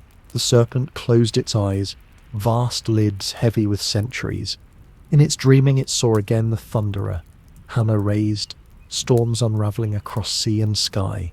It saw its own body uncoiled, breath-poisoning air, waves drowning mountains. These visions returned each time sharper, nearer, until dream and waking blurred. When it opened its eyes again, the ocean seemed thinner, the silence more fragile, as if prophecy was no longer distant but seated beside it, waiting with folded hands. Still it endured, guardian and doom in one body. Still it breathed, and the world breathed after it. Yet in that breath was change, subtle but undeniable, the shift of a circle nearing its end, and somewhere above, storms gathered without rain, waiting not for weather but for destiny's signal. When silence would at last be broken, and patience exchanged for clash. Storms gathered without rain, waiting not for weather but for destiny's signal, and beneath them Jormungandr felt the pull grow stronger, not only in tide but in marrow. The serpent's circle, vast as horizon, was beginning to strain, every coil humming with the friction of fate. It had endured for ages, its vow sealed in salt and blood, yet endurance now felt less like mastery and more like resistance against a tide greater even than the ocean. The sea around it mirrored this change. Waves swelled without wind, their crests trembling as though stirred by unseen hands. Currents shifted in spirals that traced the serpent's body, imitating its circle yet breaking apart in confusion. Fish scattered erratically, abandoning their schools, their silver flashes like sparks fleeing from fire. Even the deep trenches moaned faintly, stone grating against stone, as though the earth's skeleton itself strained under prophecy's weight. The serpent listened. It listened with scales, with muscle, with the endless length of its body pressed to seabed and current alike. It heard the wolves' howls carried faintly through water, distant but undeniable, a sound of hunger that belonged not only to beasts but to the very unravelling of time. It heard the creak of Yggdrasil's roots trembling, the shudder of branches stretching under too much fate. All these sounds merged into one vast chorus, and though sorrow weighed upon it, Jormungandr did not recoil. It only pressed its tail harder between teeth, the circle still intact, vow unbroken. Yet sorrow deepened with every beat of the world. The serpent remembered moments when mortals cast offerings into the sea, coins, bones, whispers of hope, and how those tokens had brushed its coils like prayers against stone. It remembered the whale's steady songs, the shimmer of moonlight upon waves, the fragile embers of life preserved within its boundary. It had cradled them in silence, unseen, unthanked, yet faithful. To think of all this scattering into ruin filled it with grief, so vast it seemed the sea itself dimmed. But grief is not shield against prophecy. It is only another note in destiny's hymn. The thunderer, restless, felt the same hymn burning in his chest. He wandered more often to the shore, standing where waves broke against rock, his eyes narrowed upon the horizon. He scarcely spoke, but within him storms circled, ready to break. Each time lightning split the sky, he felt it as practice, each roll of thunder as echo of the hour yet to come. His hammer weighed heavy in his hand, not with fatigue, but with promise. He carried the serpent's gaze inside him still, the memory of vast eyes reflecting inevitability. It was no longer only battle he longed for, but completion, the fulfillment of a story written before either serpent or storm had drawn breath. Mortals trembled beneath these signs. Nights lengthened strangely, shadows stretching farther than lamps could push them. Crops failed despite fair weather, winds shifted without pattern, and dreams became restless companions. Men and women woke with salt on their lips, though they had never touched the sea. Children spoke in sleep of coils tightening, of a great breath rising from water. They did not understand, but they carried the unease of a world leaning toward its destined fracture. And Jormungandr, vast and silent, bore witness. Its dreams and waking bled together now, visions of clash pressing upon it, whether eyes were open or closed. In its mind's depth, it saw again and again the moment of release. Hammer descending, sea rising, sky splitting, poison breath spilling across earth. The visions were not fantasy, but inevitability rehearsed. The serpent woke from them with salt heavy in its mouth, jaw aching, heart vast yet restless. Each dream was closer, sharper, less dream and more memory of the future. Still it circled, still it endured. Guardian and doom, exile and sovereign, it pressed the ocean's edges together, binding them in silence. Its body, immense as the horizon itself, remained the line mortals did not see, yet lived within. But the line trembled now, not from choice, but from prophecy's hand pressing harder. The serpent's patience, though vast, was stretched thin as the final threads of twilight. It closed its eyes once more, the ocean flowing gently around it, as though offering comfort it could no longer fully provide. In the dark, it listened to wolves gnawing chains, to roots creaking, to thunder pacing restless in halls above. Each sound was a step nearer, each nearer step a grain of sand falling from the glass. And though the serpent's vow remained, though the circle still held, within its heart it knew the truth. The silence it carried was no longer eternal. It was the last hush before the storm, the final breath before thunder breaks upon the sea.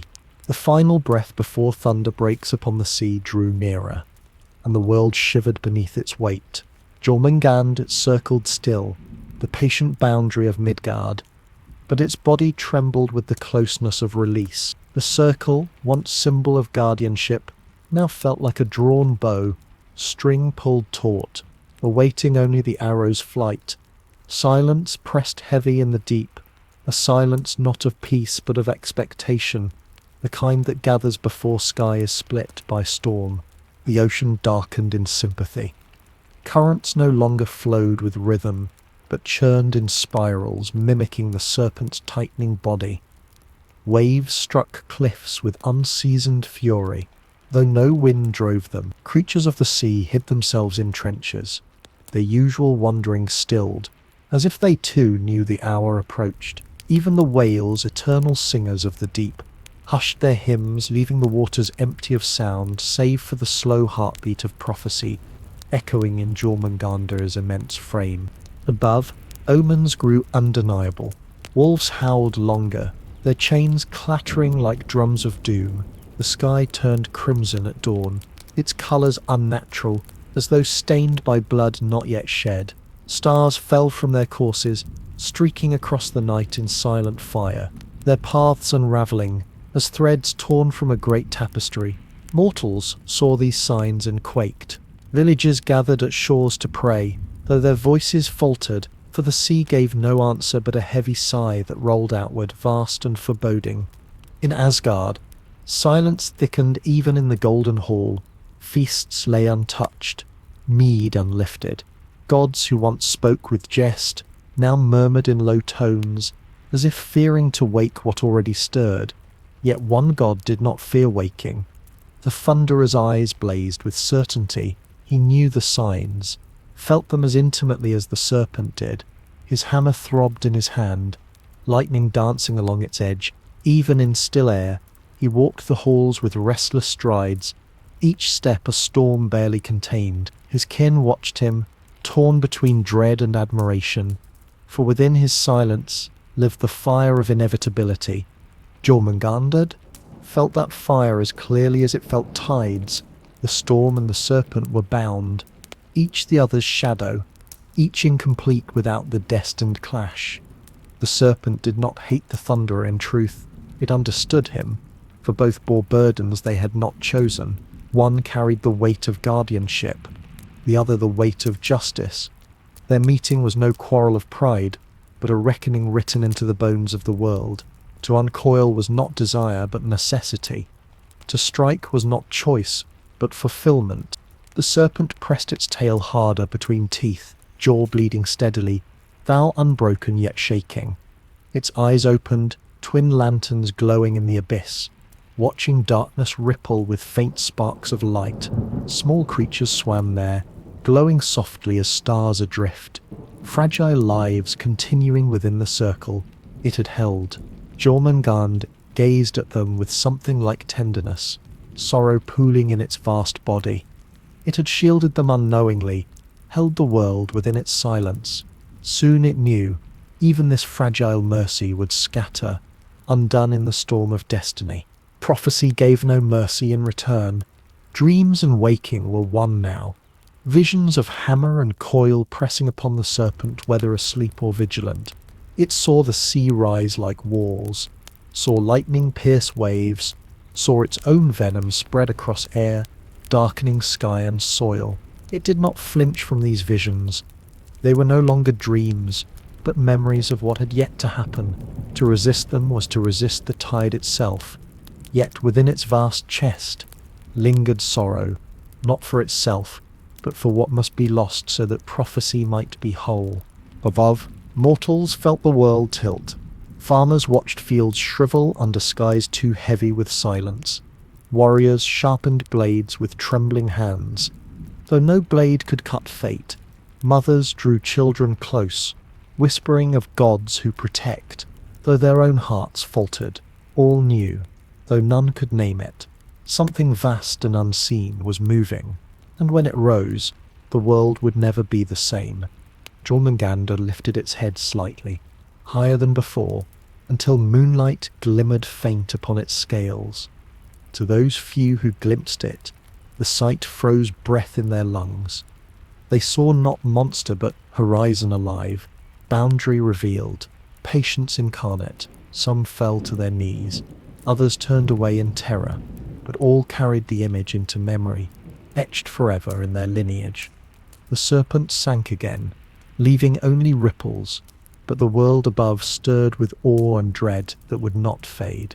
In the deep, silence pressed harder. The serpent's heart beat slow and steady, vast as a drum, echoing through leagues of water. Each beat carried inevitability outward, into waves, into sky, into the very roots of Yggdrasil itself, and in that beat lived the truth. The appointed moment was no longer distant.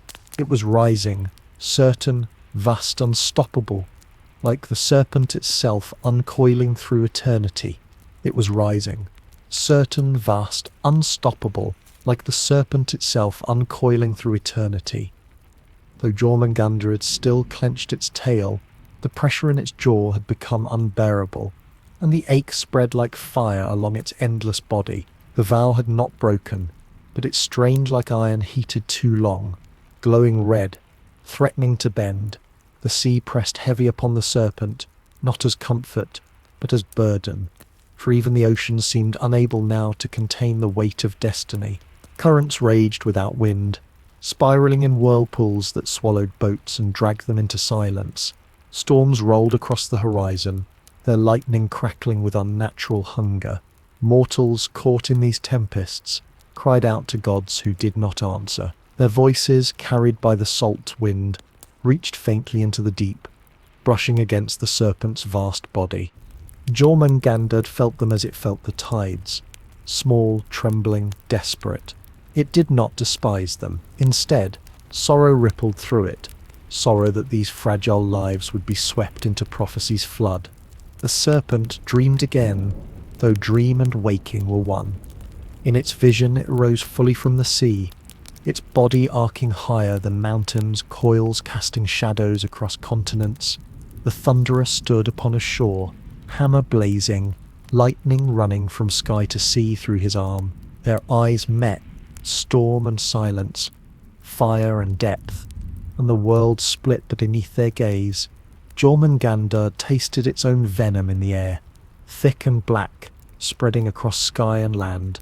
It woke with its jaw throbbing, tongue tasting salt and iron, and though it had not risen, the sea above swelled in echo as if dream alone had stirred it. The gods could not ignore the omens. Fires burned blue in their halls. Mead turned bitter in its cups. Ravens flew in restless circles above their roofs. The wolf's howls grew louder, rattling the chains that bound it. The world tree shook, its roots trembling as if struck by hidden storms. The thunderer spoke little, but his silence was storm enough. He wandered more often to the edge of the realms, his eyes fixed upon the sea, his hammer restless in his grasp. He was waiting, though, for what he already knew. The serpent would rise, and when it did, he would meet it. Mortals spoke of dread openly now. They saw signs too many to deny, rivers running backward, the sun dimming at midday, cattle born with eyes that stared unblinking toward the horizon. They built pyres high, offered prayers louder, but no flame or word could turn prophecy aside. Mothers clutched their children, warriors sharpened their blades, though they knew they would shatter, and seers whispered of the end that comes not from malice but from destiny fulfilled. Beneath, Jormungandr stirred. Its coils shifted, displacing water in slow, immense waves that rolled outward to distant shores. Ships far away rose and fell without storm, their crews bewildered, unaware they were riding the serpent's breath. The sea groaned, as though the ocean itself were bending to make room for what moved within it. The serpent's lantern eyes glowed faintly, watching darkness ripple around it, waiting for the signal it could not name but already knew. It still pressed tail between teeth, vow intact, but its patience had changed. What once had been serenity was now endurance fraying, thread pulled taut to its final strand. Jormungandr did not rage, did not cry out. It simply endured, for endurance was its essence. Yet within endurance lay sorrow, and within sorrow, inevitability. The serpent was no longer only guardian. It was doom restrained, doom waiting to be unbound. The thunderer felt it too. Each time storm broke above him, he lifted his hammer, as though rehearsing, lightning splitting sky and sea alike. He did not smile, for he knew the hour would not bring victory, but reckoning. Yet still he waited, heart restless, for the moment when storm and serpent would meet, and the circle would break. And so the world held its breath. Gods whispered, mortals trembled, wolves howled, roots shook, stars dimmed. The serpent circled still, but its circle was trembling, stretched thin, ready to release. In the deep, its eyes closed once more, but even in darkness it could not escape the visions. They pressed against it, relentless, as if the future itself had already arrived, and was simply waiting for the veil to be lifted.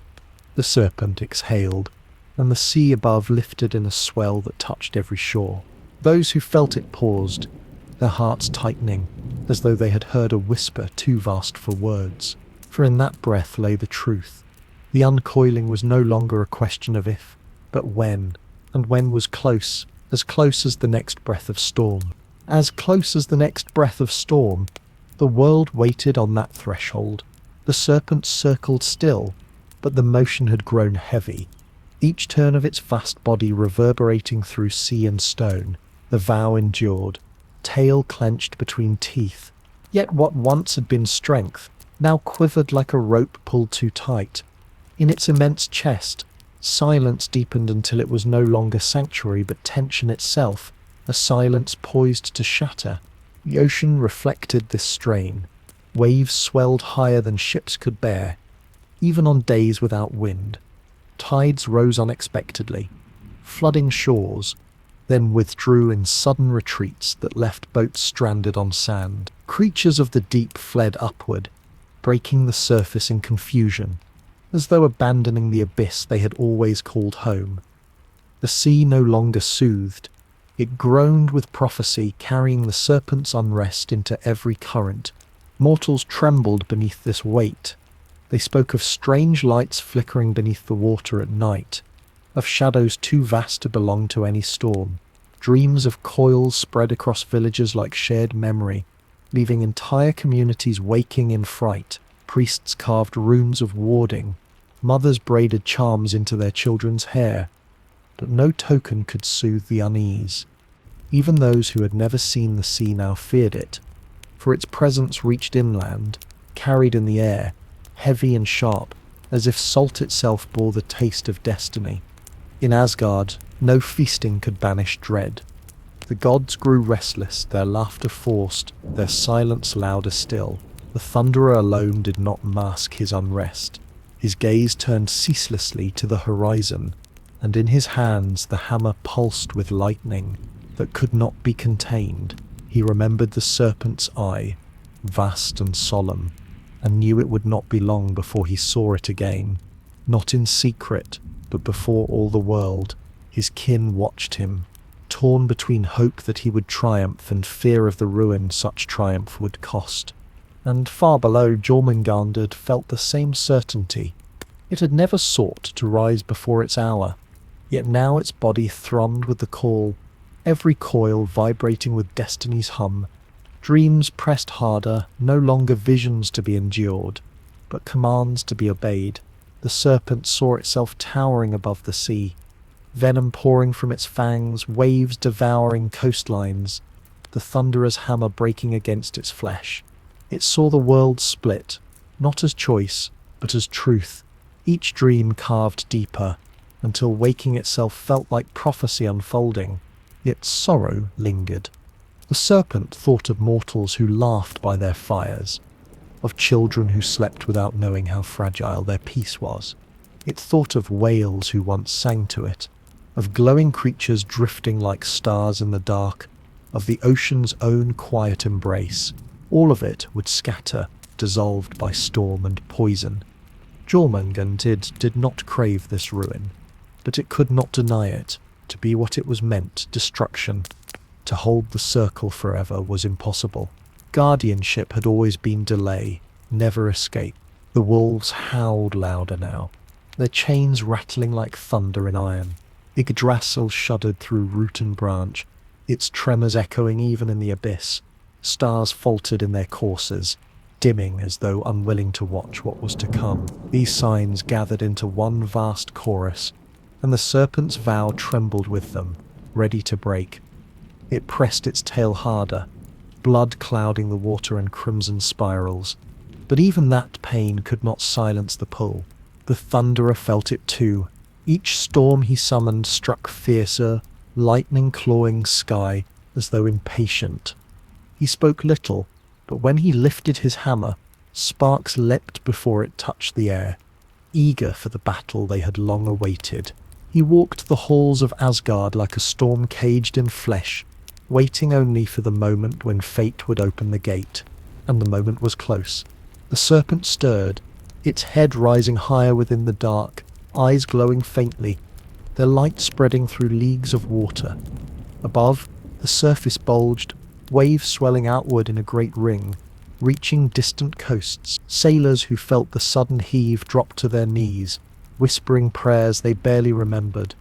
They knew, though none had words, something vast had moved. Something that should have stayed hidden was now stirring toward revelation. Jormungandr's eyes closed again, but the glow did not fade.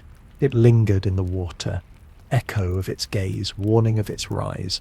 The serpent breathed, and the breath rolled upward, a swell that rattled harbours, tipped vessels and crashed upon cliffs. Those who heard it felt their hearts tighten, as though the deep itself had spoken in a language of waves. It was not rage, nor malice, but inevitability. The serpent circled once more, but the motion no longer soothed. It was the last turn of a wheel about to stop, the final coil before uncoiling. Prophecy's hand pressed close now, and the silence of the deep trembled as though holding its final note. Soon the storm would break, soon the serpent would rise. And when it did, no shore, no sky, no god or mortal would remain untouched. No shore, no sky, no god or mortal would remain untouched when the serpent rose. That truth had ripened. It clung to the air, to the sea, to every trembling root of Yggdrasil. And now, at last, the hour came. The circle that had endured for ages broke open, not with quiet surrender, but with a roar of ocean and sky. Jormungandr released its tail, the vow undone, and the world shuddered at the soundless snap of patience ending. The ocean heaved upward as though mountains had been lifted from its floor. Waves taller than fortresses rolled outward, devouring ships whole, sweeping coasts clean. Thunder cracked without cloud, lightning raked across sky and sea together. The serpent's head broke the surface, vast as a continent, eyes blazing like molten lanterns. Its breath spilled out, a fog thick and acrid, curling into air, blackening sky, searing earth. The long patience of exile had ended, and what it had contained now poured freely. Mortals screamed as waves swallowed their villages, as venomous mists stung their lungs, as day dimmed to twilight under coiling shadow. Yet within their terror was awe, for what they beheld was not beast, but horizon alive, eternity risen from depth. They saw scales shining like wet stone, arcs of body stretching across sea until no end could be found. They saw eyes that looked not with rage alone, but with sorrow, as though lamenting even while fulfilling prophecy. In Asgard, horns sounded, the great call ringing through golden halls. The gods seized their weapons, their armor gleaming with dread certainty.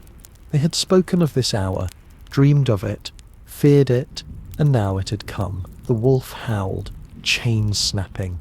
The world tree trembled as if struck at its roots. Yet amid the clamour one figure strode forward, storm incarnate, hammer ablaze with lightning. The thunderer met the rising sea with steady gaze, his fire answering the serpent's depth. He did not hesitate, for hesitation was no longer given. This was the hour he had carried in his heart since birth. Their eyes met once more. Serpent and storm, each bearing inevitability, each carrying a burden too vast for choice. For a heartbeat, silence stretched between them, a silence deeper than the ocean, brighter than lightning. In that pause was recognition. They were not enemies by malice, but by design. Both had guarded, both had waited, and now both must break, then clash. The hammer swung, lightning cleaving through rain and fog, striking the serpent's scaled head. The impact shook sea and sky alike, thunder rolling across all realms. Jormungandr roared, a sound that split mountains, its coils lashing, waves towering higher than peaks, venom sprayed from its fangs, a black tide pouring into air and water, searing fields, darkening clouds. The sea boiled, the sky cracked, the world reeled. Gods watched in awe and dread. A storm and serpent writhed together, their battle stretching across horizon and abyss. Each strike of the hammer broke waves into walls of foam. Each lash of the serpent's body shattered cliffs, drowned coasts. The ocean no longer seemed water, but battlefield, its very substance consumed by the struggle. And yet, within the clash was intimacy, as though two halves of prophecy had finally touched. The serpent did not strike in hatred, nor the thunder in pride. Each blow, each lash was fulfillment. Each wound the carving of destiny into flesh. They fought as the world demanded, and the world itself trembled beneath them. Mortals, though swept into chaos, glimpsed this truth. Some, before waves claimed them, whispered prayers not of fear but of reverence, for they understood dimly that this was no battle of whim, but the very weaving of time unravelling. Even as their lives ended, they bore witness to the grandeur of the clash. The serpent's roar and the thunderer's cry merged with storm and wave, filling the air with sound too vast to endure. Mountains quaked, forests fell, rivers reversed, stars blurred in their courses. It was no longer sea and sky alone. It was all creation convulsing as guardian and storm collided in the hour foretold. And still they fought, unrelenting, each wound deepening, each strike shaking the foundations of existence. Venom poured like rivers, lightning like fire, ocean like upheaved stone. The clash was not yet conclusion, but unfolding, and in its unfolding lay the cost all had dreaded.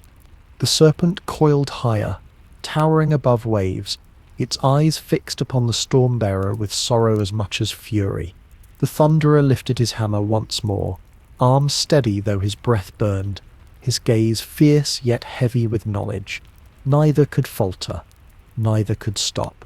And above them the sky darkened fully, as though creation itself covered its face, unable to watch what must follow. Creation itself covered its face, yet the clash did not relent. Jormungandra's body surged like a living continent, coils rising and crashing into the sea, sending walls of water roaring across every horizon. The thunderer struck again and again, hammer bursting with lightning, each blow tearing thunder through sky and foam through ocean. Their battle was not confined to sea and air. It reached into the marrow of the world, shaking roots and branches, bending the weave of time itself. Mortals who still breathed felt it as shudders through earth, as air thickening with venom, as light dimming beyond twilight. They fell to their knees on trembling ground, eyes wide, hearts broken between terror and reverence. Some whispered that the end had come, others simply watched in silence, unable to do more than witness. For in the serpent's rise and the thunderous strike, they saw not cruelty but culmination. The serpent's breath poured outward, venomous fog spilling across waves, curling into the heavens. Clouds blackened into choking shadow, winds carried poison inland, forests withered, rivers darkened. Yet its eyes, bright as molten lanterns, did not gleam with malice. They burned with sorrow and inevitability, as though the serpent itself grieved the ruin its breath carried. To be what it was meant unmake, and Jormungandr bore that burden with silence heavier than any roar. The thunderer felt the venom burn his skin, tasted its sting in the air, but he did not falter. His hammer blazed brighter, lightning streaming through him as though he had become conduit of the storm entire. Each strike landed with fury, yet also with understanding, for he knew his own doom was woven into the serpent's fall. Still he struck, not to escape fate but to fulfill it, eyes locked to those vast glowing lanterns that reflected both adversary and kin. Gods in Asgard stood stricken, their golden hall trembling as the clash shook the realms. They felt roots of Yggdrasil quake, branches sway, leaves fall like sparks from a burning tree. The wolf's chain shattered, its howl joining the roar of ocean and storm, while fire giants stirred in Muspelheim, their flames licking higher in answer to the serpent's rise. The end had not merely begun, it had unfolded fully, and every realm quaked beneath it. Jormungandr thrashed, waves bursting like shattered mountains, its coils wrapping the sea in walls of moving stone. Venom sprayed from its fangs, raining upon fields and fjords, rivers and roads. Yet even as it struck, it gazed upon the thunderer with an understanding too deep for words. They were bound, serpent and storm, not by hatred, but by destiny's knot. Each wound they gave each other was not cruelty but conclusion, the writing of prophecy upon flesh. The thunderer roared in answer, his voice rolling like thunder across all horizons. He leapt upon the serpent's coils, hammer blazing, striking scale and flesh with fire of sky. Sparks burst, scales cracked, black blood poured into sea. The serpent reared higher, eyes wide with pain and recognition. Venom gathered within its throat, swelling into a tide too vast to contain. It loosed that breath upon the thunderer, black clouds engulfing him, his skin burning, his breath seared, yet still he struck, his hammer crashing down with finality. The serpent convulsed. its body writhing across leagues, waves towering as mountains, ocean trembling with its agony. Its roar split sky and sea alike, shaking the world as it toppled, coils crashing down in ruinous arcs. Mountains crumbled where its body fell, valleys drowned beneath its weight, and yet, even as it fell, its eyes burned steady, gazing upon the Stormbringer with a strange solemnity, as if acknowledging that prophecy had been fulfilled. The Thunderer staggered, venom thick in his lungs, searing through his veins. He knew the cost had always been written. He would strike the Serpent down, but the Serpent's breath would claim him. He lifted his hammer one last time, not in triumph but in completion, then fell beside the beast he had slain. Silence spread, heavy and absolute, as Serpent and Storm lay together upon the trembling earth. The waves still surged, but they bore no rhythm, only the aftermath of convulsion. The sky dimmed, the sea stilled, and the world, though not yet ended, was broken open. And from that silence arose a question that trembled in every heart, mortal and divine alike. What follows when the circle is broken, when the guardian of patience and the wielder of storm lie fallen together? The answer did not come. Not yet. Only silence lingered, vast and waiting, as though the world itself sought breath again. The world itself sought breath again, though the silence after Serpent and Storm lay heavy as stone. Waves withdrew slowly from broken shores, leaving wreckage scattered like bones. Forests dripped with blackened dew, poisoned by the Serpent's breath. The sky hung low, veiled in smoke and venom, dimming the sun to a one disk. All creation seemed stunned, listening to its own heartbeat falter, as though it could not yet grasp that the circle had been broken, that guardianship had ended. Jormungandr's body sprawled across leagues of sea and land, vast coils draped like fallen mountains.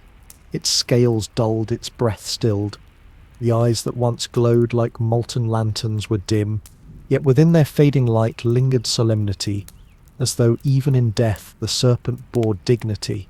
It had not chosen to rise, nor chosen to fall, but in fulfilling prophecy it had remained true to its nature, guardian and doom bound together until the last breath. Beside it lay the Thunderer, his chest rising shallowly before stillness overtook him. Venom had consumed his veins, yet his hand still clutched the hammer, lightning faintly whispering along its edge, as if even death could not wholly dim its fire. Together they rested, adversaries entwined by fate, neither victor nor vanquished, but both consumed in the same ending. Mortals who dared approach later would tell of how Storm and Serpent lay as one, their bodies marking the end of an age. In Asgard, silence reigned. The gods looked upon the aftermath with grief unmasked. They had known the prophecy, yet neighing had not softened its arrival. The Thunderer, their strength, lay fallen. The Serpent, their fear and boundary, lay slain. Balance had been broken, and with it, certainty. Some wept openly, others turned away, their faces hard with unspoken sorrow. For even gods, though death does not claim them as mortals, can mourn the breaking of the world. Mortals wandered through ruin, their villages drowned, their fields blighted. They buried their dead in shallow graves, whispering prayers to gods who did not answer. Yet some also whispered to the sea, not curses but lamentations, as though speaking to the Serpent itself. They had feared it always, yet in its fall they felt the loss of something greater than terror. The sea no longer felt held. It felt open, endless, dangerous. The boundary was gone, and with it the fragile assurance that someone, even a monstrous exile, had circled the world to keep it whole. The wolves howled freely now, their chains shattered, their hunger unbound. Flames of Muspelheim leapt higher, casting firelight upon realms already trembling. The world tree groaned in every root and branch, its bark splitting, its leaves scattering as though autumn had overtaken eternity. The death of Serpent and Storm had not ended prophecy, but unleashed its remainder, for when guardians fall, what they held in place spills outward, and what spilled now was ruin. Yet within the ruin was memory. Those who had seen the serpent rise spoke of its eyes, vast, sorrowful, eternal. They said it had not struck with malice, but with inevitability, its venom as much lament as weapon. They told their children that even monsters can be guardians, that even exile can become protection. These stories spread quietly, braided into the mourning songs of villagers, carved into stones that marked the dead.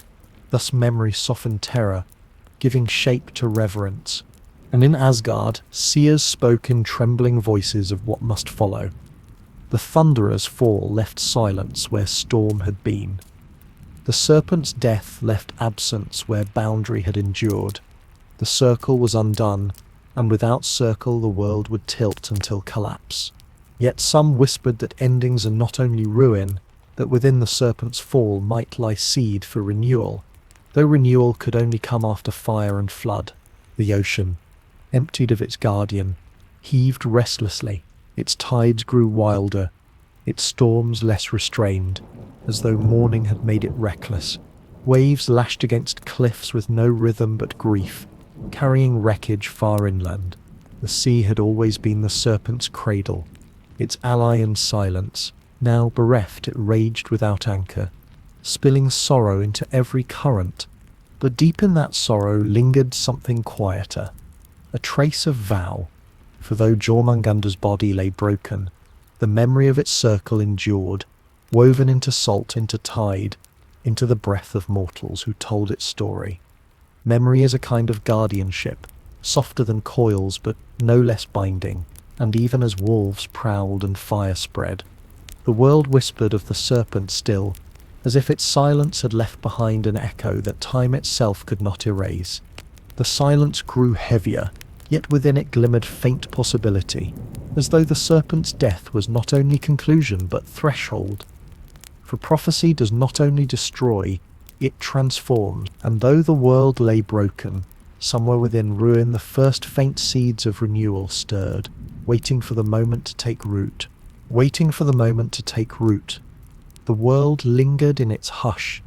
Jormungandr's vast body remained sprawled across sea and land, a monument of scales and silence, its presence both terrifying and solemn. Mortals dared approach the carcass, though trembling, and found themselves dwarfed by its enormity.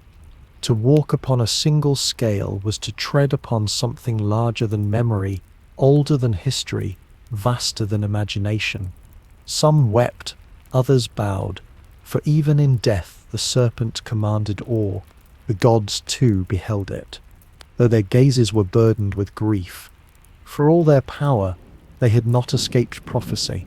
They saw the Thunderer fallen beside his adversary, hammer still clutched in his grasp, venom black upon his lips. Their silence was heavy, for none dared speak of what his absence meant. Without his storms, who would guard the realms? Without his strength, who would stand against the darkness now unbound? They looked upon serpent and storm together, recognizing that the end had not spared either guardian. Yet endings echo, and echoes plant seeds. Mortals began to sing songs of the serpent, songs not of hatred, but of mourning. They sang of its endless patience, of the silence it bore, of the circle it held around the world. They told their children that the great coil beneath the sea had not been only a threat, but a shield, its presence a silent guardian against chaos. Fear softened into reverence, terror into myth. Thus Jormungandr passed from living terror into sacred memory, carried in lullabies, in sagas, in whispers at firesides. The sea, restless without its keeper, churned with grief. Storms grew wild, their tempests scattering ships, their waves consuming coasts. Yet in every swell, mortals heard the echo of the serpent's breath, as if memory still circled them in unseen ways. Sailors whispered prayers not only to gods, but to the sea serpent itself, calling it protector, lamenting its fall, begging its spirit to guide them through waves. They feared its venom, but they honored its patience. In this paradox, the serpent lived on. In Asgard, the seers spoke of what must follow. They said that though the serpent lay dead, its role had not ended. For when such a being falls, it does not vanish, it transforms into the fabric of the world. Its blood mingled with sea, its breath with sky, its body with earth. Its circle, though broken, became horizon itself, and so they whispered. Jormungandr had not ceased. It had become all boundaries, all tides, all storms. The gods listened, their hearts heavy yet comforted by the thought that the serpent's silence still lingered, woven into creation. Mortals carved great stones with images of coils encircling the earth, their runes praising the serpent not as monster but as guardian who bore exile for the sake of balance. In time, those stones became sacred places, where offerings were left, where mothers brought their children to be blessed, where sailors prayed before setting out. The serpent, once feared, became symbol of endurance, of the strange guardianship hidden in exile, of the truth that even what seems terrible can also preserve. The wolves roamed freely. Fire spread, the tree trembled, yet within the ruin mortals found new strength. For if the serpent, rejected at birth, had borne the world in silence for so long, then perhaps they too could endure what followed. They wove its patience into their own hearts, their songs carrying its circle forward in time.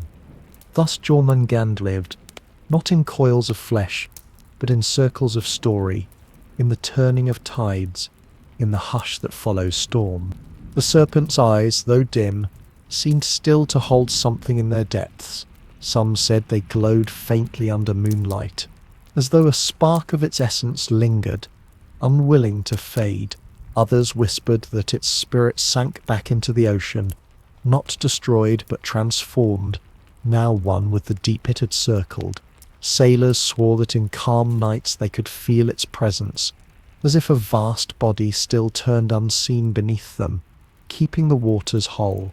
The gods in their grief did not deny these whispers. Instead they allowed them to spread.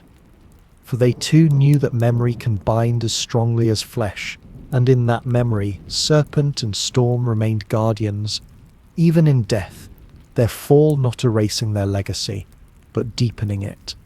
Thus, as the world trembled toward its end, seeds of reverence grew quietly in shadow. Mortals sang, the sea churned, gods mourned, and still the serpent's silence lingered, vast as ever, wrapping itself around the hearts of those who remembered. And though ruin pressed close, that silence carried with it the faintest promise that from endings something new may yet arise. From endings, something new may yet arise. That quiet promise lingered even as realms shook beneath the weight of loss. Jormungandra's coils lay broken, the thunderer stilled, yet their silence did not fade. It echoed across seas and mountains, through forests and fjords. Mortals and gods alike felt it as a hush that wrapped itself around their grief. The serpent had circled the world in patience, and even in death that patience seemed to whisper still, urging endurance where despair threatened to consume. The ocean, though wild, began to find rhythm again. Its storms still lashed, but between them came long pauses of uncanny calm. Sailors said these pauses were the serpent's gift, remnants of its vow, a circle invisible but present, allowing breath even within chaos. In those moments of calm they felt watched over, not by scales and coils, but by memory itself. Memory became presence, presence became faith, and faith began to weave order again in a world torn apart. The gods, though mourning, also turned to remembrance. They honoured the thunderer with rites, his hammer placed upon an altar of lightning-struck stone. Yet beside their grief for him, they also acknowledged the serpent's fall. No feast was held, no song of triumph sung, for none felt victory. Instead, solemn words were spoken, naming Jormungandr not merely as adversary, but as guardian, who bore exile with dignity, whose silence had held chaos at bay until prophecy's hour. Even among immortals respect grew, for they knew that greatness is not diminished by doom. Mortals wove tales to soothe their children, speaking not of venom and storm alone, but of how the serpent circled the world to keep it whole. They described its eyes as lanterns in the deep, watching over seas so that ships might sail. They told of its patience, greater than any mountain, greater than time itself. These stories softened fear, teaching that even what is feared can hold purpose, and even what is rejected can bear the weight of guardianship. Thus Jormungandr became more than terror. He became lesson woven into the fabric of memory, and in that memory, seeds sprouted. Villagers built cairns of stone upon cliffs, each stone a prayer for balance. Fishermen cast offerings into the waves, not to appease, but to thank. Children traced circles in the sand, whispering that they drew the serpent's path. These small acts, fragile though they seemed, were acts of reverence, carrying the circle forward in ways prophecy had not foreseen. For though flesh had perished, story endured, and story itself became guardian. The sea accepted these offerings, rolling them into its depths. Waves lapped gently against shores, carrying whispers into the deep, where the serpent's essence lingered. Some said the ocean still pulsed with its breath, slow and vast, as though it had not vanished but dissolved into tide. Sailors swore they felt it in the way currents guided them, in sudden calms that spared their ships. Whether truth or wish, belief bound serpent and sea together, making exile eternal in new form. In Asgard, the seers spoke of renewal beyond ruin. They said the serpent's death had scattered fragments of its essence across the world. In venom, destruction, in silence, patience, encircle memory. These fragments would shape what came after, not in the same form, but in echoes, for when something so vast falls, it cannot vanish wholly. It becomes part of everything, woven into the breath of wind, the crash of wave, the hush between storms. Thus the serpent's legacy shifted.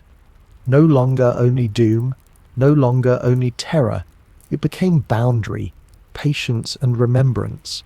Its rejection at birth no longer defined it. Its endurance after rejection did.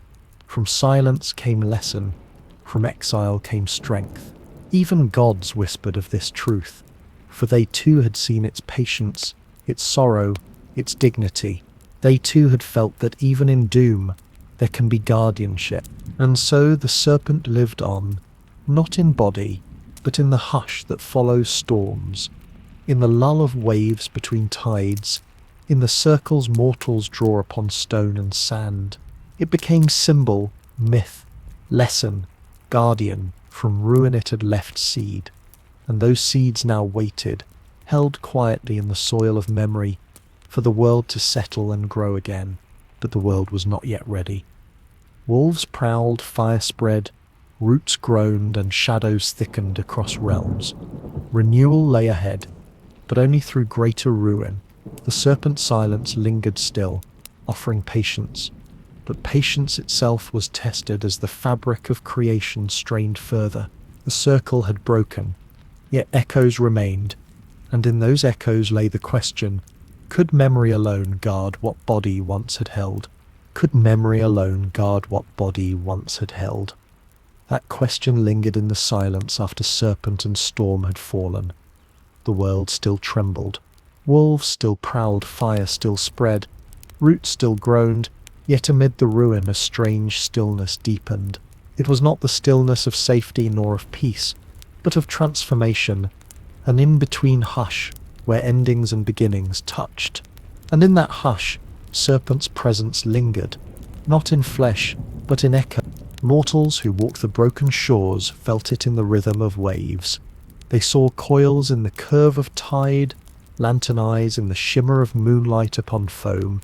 They whispered that Jormungandr had not left them, but had become the sea itself, circling still in unseen ways. To them, the ocean was no longer only danger, nor only bounty. It was memory, bound to the patience of a serpent who had held the world together, until it could hold no longer. The gods, though shaken, also felt this truth. When they looked upon the horizon, they saw not only emptiness, but circle, vast and enduring.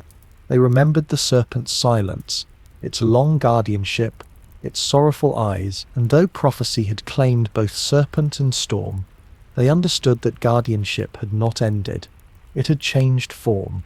It had moved from coil to current, from vow to memory, from exile to story. Such transformations are the essence of renewal, even when ruin lies first. Children learned to trace circles in the sand, told by elders that this was the serpent's path, the path that once held chaos at bay. Sailors spoke to the waves before setting sail, calling upon Jormungandr to guide them through storms. Poets sang of the serpent not as beast but as boundary, not as monster but as keeper of silence. In this way, fear softened into reverence, and reverence into legacy. What was rejected at birth became in the end a lesson carried forward, that exile can guard, that patience can preserve, that silence can protect even when unthanked. The sea itself bore this memory. Between storms it hushed into calms so profound that sailors wept, feeling the serpent's breath upon them.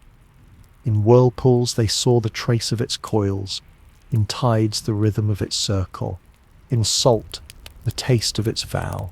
The serpent was gone, yet it was everywhere, dissolved into the very elements it had once contained, and in that dissolution was a paradox. Though destroyed, it endured. Though rejected, it became eternal. The Thunderer, too, was remembered.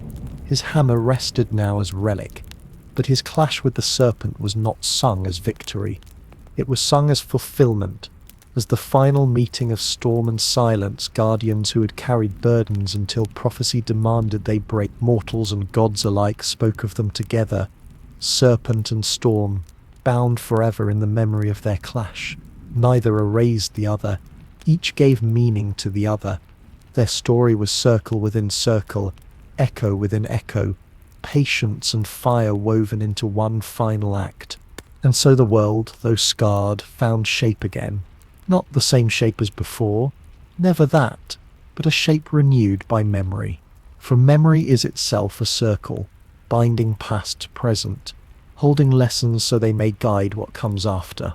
In that circle Jormungandr endured, not as fear, but as guardian of story, not as exile, but as presence woven into tide and time alike. The silence it had carried became gift. It taught that patience can bear even unbearable burdens, that even rejection can give rise to guardianship, that even doom can hold dignity. Mortals listened to this silence in the spaces between storms. Gods heard it in the tremble of roots and branches. The sea held it in every ebb and flow. Thus the serpent's voice, though wordless, lingered. And in lingering, it kept watch still. When the world closed its eyes in the long night of prophecy's end, it did not fall into despair, for within the hush it felt circle. Not coil of scale, but circle of remembrance. Not vow of teeth upon tail, but vow of story carried through time. Jormungandr, rejected at birth, guardian in exile, destroyer in prophecy, had become eternal in another way, not by resisting destiny, but by fulfilling it, leaving behind silence vast enough to cradle renewal. So the world, trembling yet enduring, breathed again.